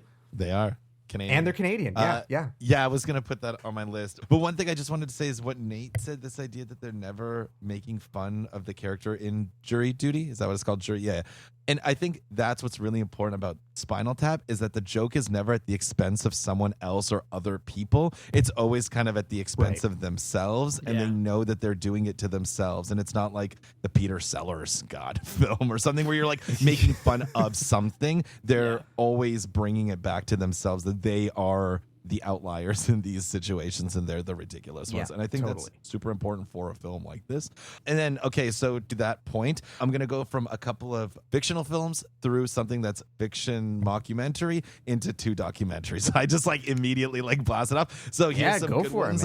Wayne's World 2, specifically Wayne's World 2, because that's when they try to put on the concert and Wayne like sees Jim Morrison and goes on those like quests through the desert with him. And again, it kind of like speaks to the pretension of like rock music in general. Then I would go with The Dirt, which is the story of Motley Crue, which like that's the Netflix. It's a movie. It's just like an hour and 45 minutes or 2 hours. It doesn't really show how awful they were as much as it could have, because these guys suck. But there's something about that movie, and like, again, I know this is gonna sound wild, but Machine Gun Kelly is in this movie as Tommy Lee, and he is so good at playing that character that again you lose yourself in his performance. Then I'm gonna go with Bill and Ted, which also kind of pulls out some of that kind of like 80s metal thing and makes it kind of like, again, it's never at the expense of Bill and Ted. It's not like it's making fun of them because they get A's on their project. So it's awesome.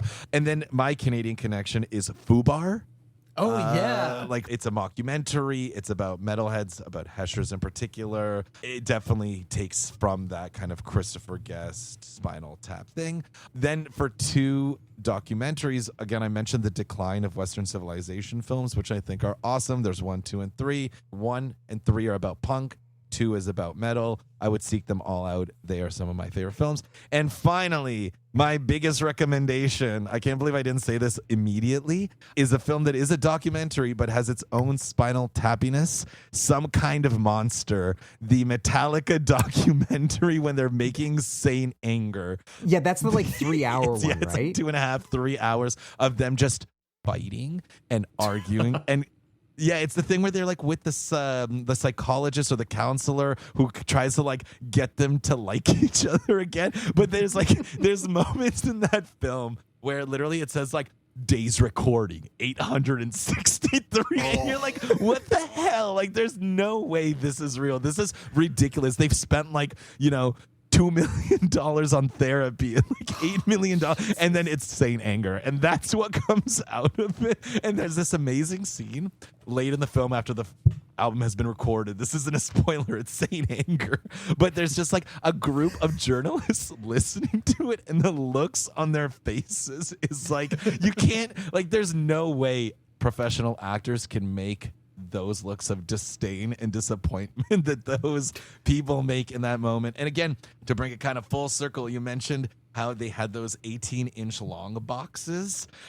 So there's like shots of people going at midnight to buy the Black album when it comes out, none more black, and Right. like to buy the Black album, and they all came in those stupid long boxes. It's a tape. So it's this big, and it's like a 12-inch. And the reason they actually did that, I don't know if people know this, I don't know if you two know this, but the reason long boxes existed and those stupid long plastic things is because when vinyl first left stores, they had these really tall, long 12-inch things where vinyl used to be kept. And so those were supposed to mimic the size of a record so that they didn't have to change makes everything. sense. But yeah, Some Kind of Monster, I think, is my number one double bill recommendation, because the audacity of Metallica to act the way they do in that movie. It covers Napster. It covers them finding Rob Trujillo.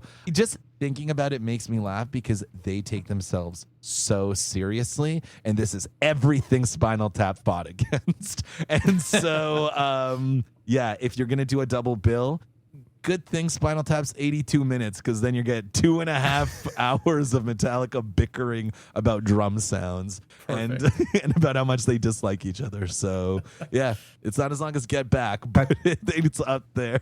That sounds perfect. And it's made by the Paradise Lost definitely, filmmakers, which is wild. Yeah, so it's like a legitimate documentary bona fides, and they're making a Metallica. And I think doc, something at the beginning is like, we were supposed to be with them for 3 months. We were there for 2 years. And, again, that kind of stuff where it's just like, again, taking itself so seriously. And you're like, it's fucking Saint Anger. Yeah, even the documentary is taking itself seriously. Oh, yeah, totally too seriously. And oh, wow. I think it's amazing. Amazing. Well, I'm going to add that to my watch list and try and find some time to watch that. Well, on that note, folks, I think our episode is probably the length of 3 viewings of It's Spinal as long Tap. as Killers of the Flower Moon. You should probably just listen to our podcast. Yeah, but you know what?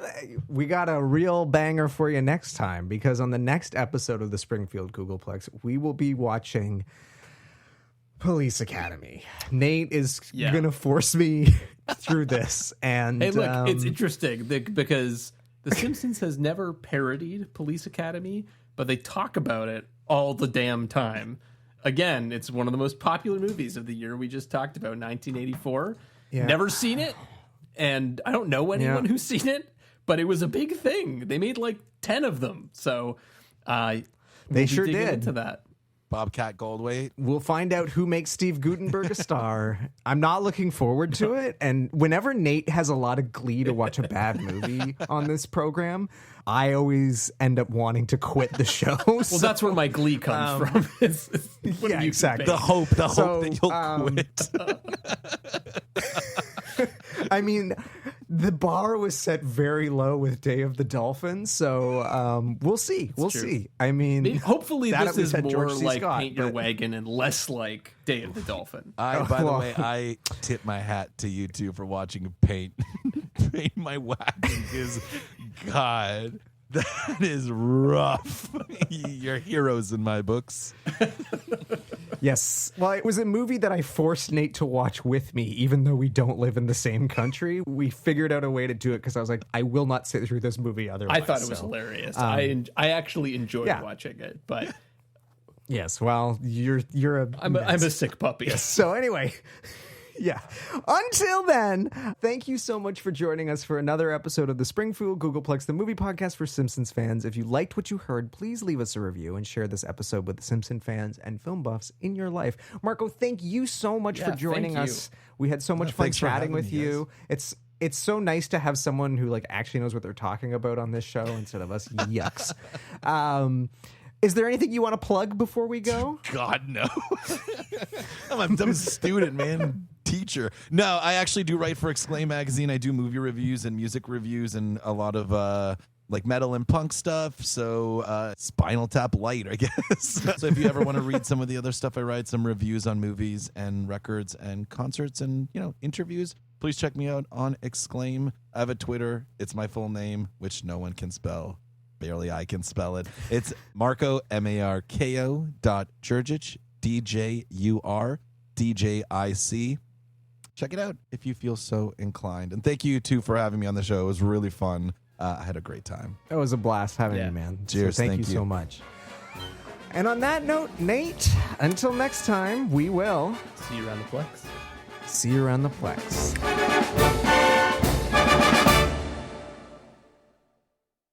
I don't think we've ever gone less than 2 hours, but so yeah, I hope you don't have plans, Marko. If you need to take a pee break, it's fine. You're looking at him. It's fine. It's fine. 3 hours later. 3:29:28, which I think is the new record. So.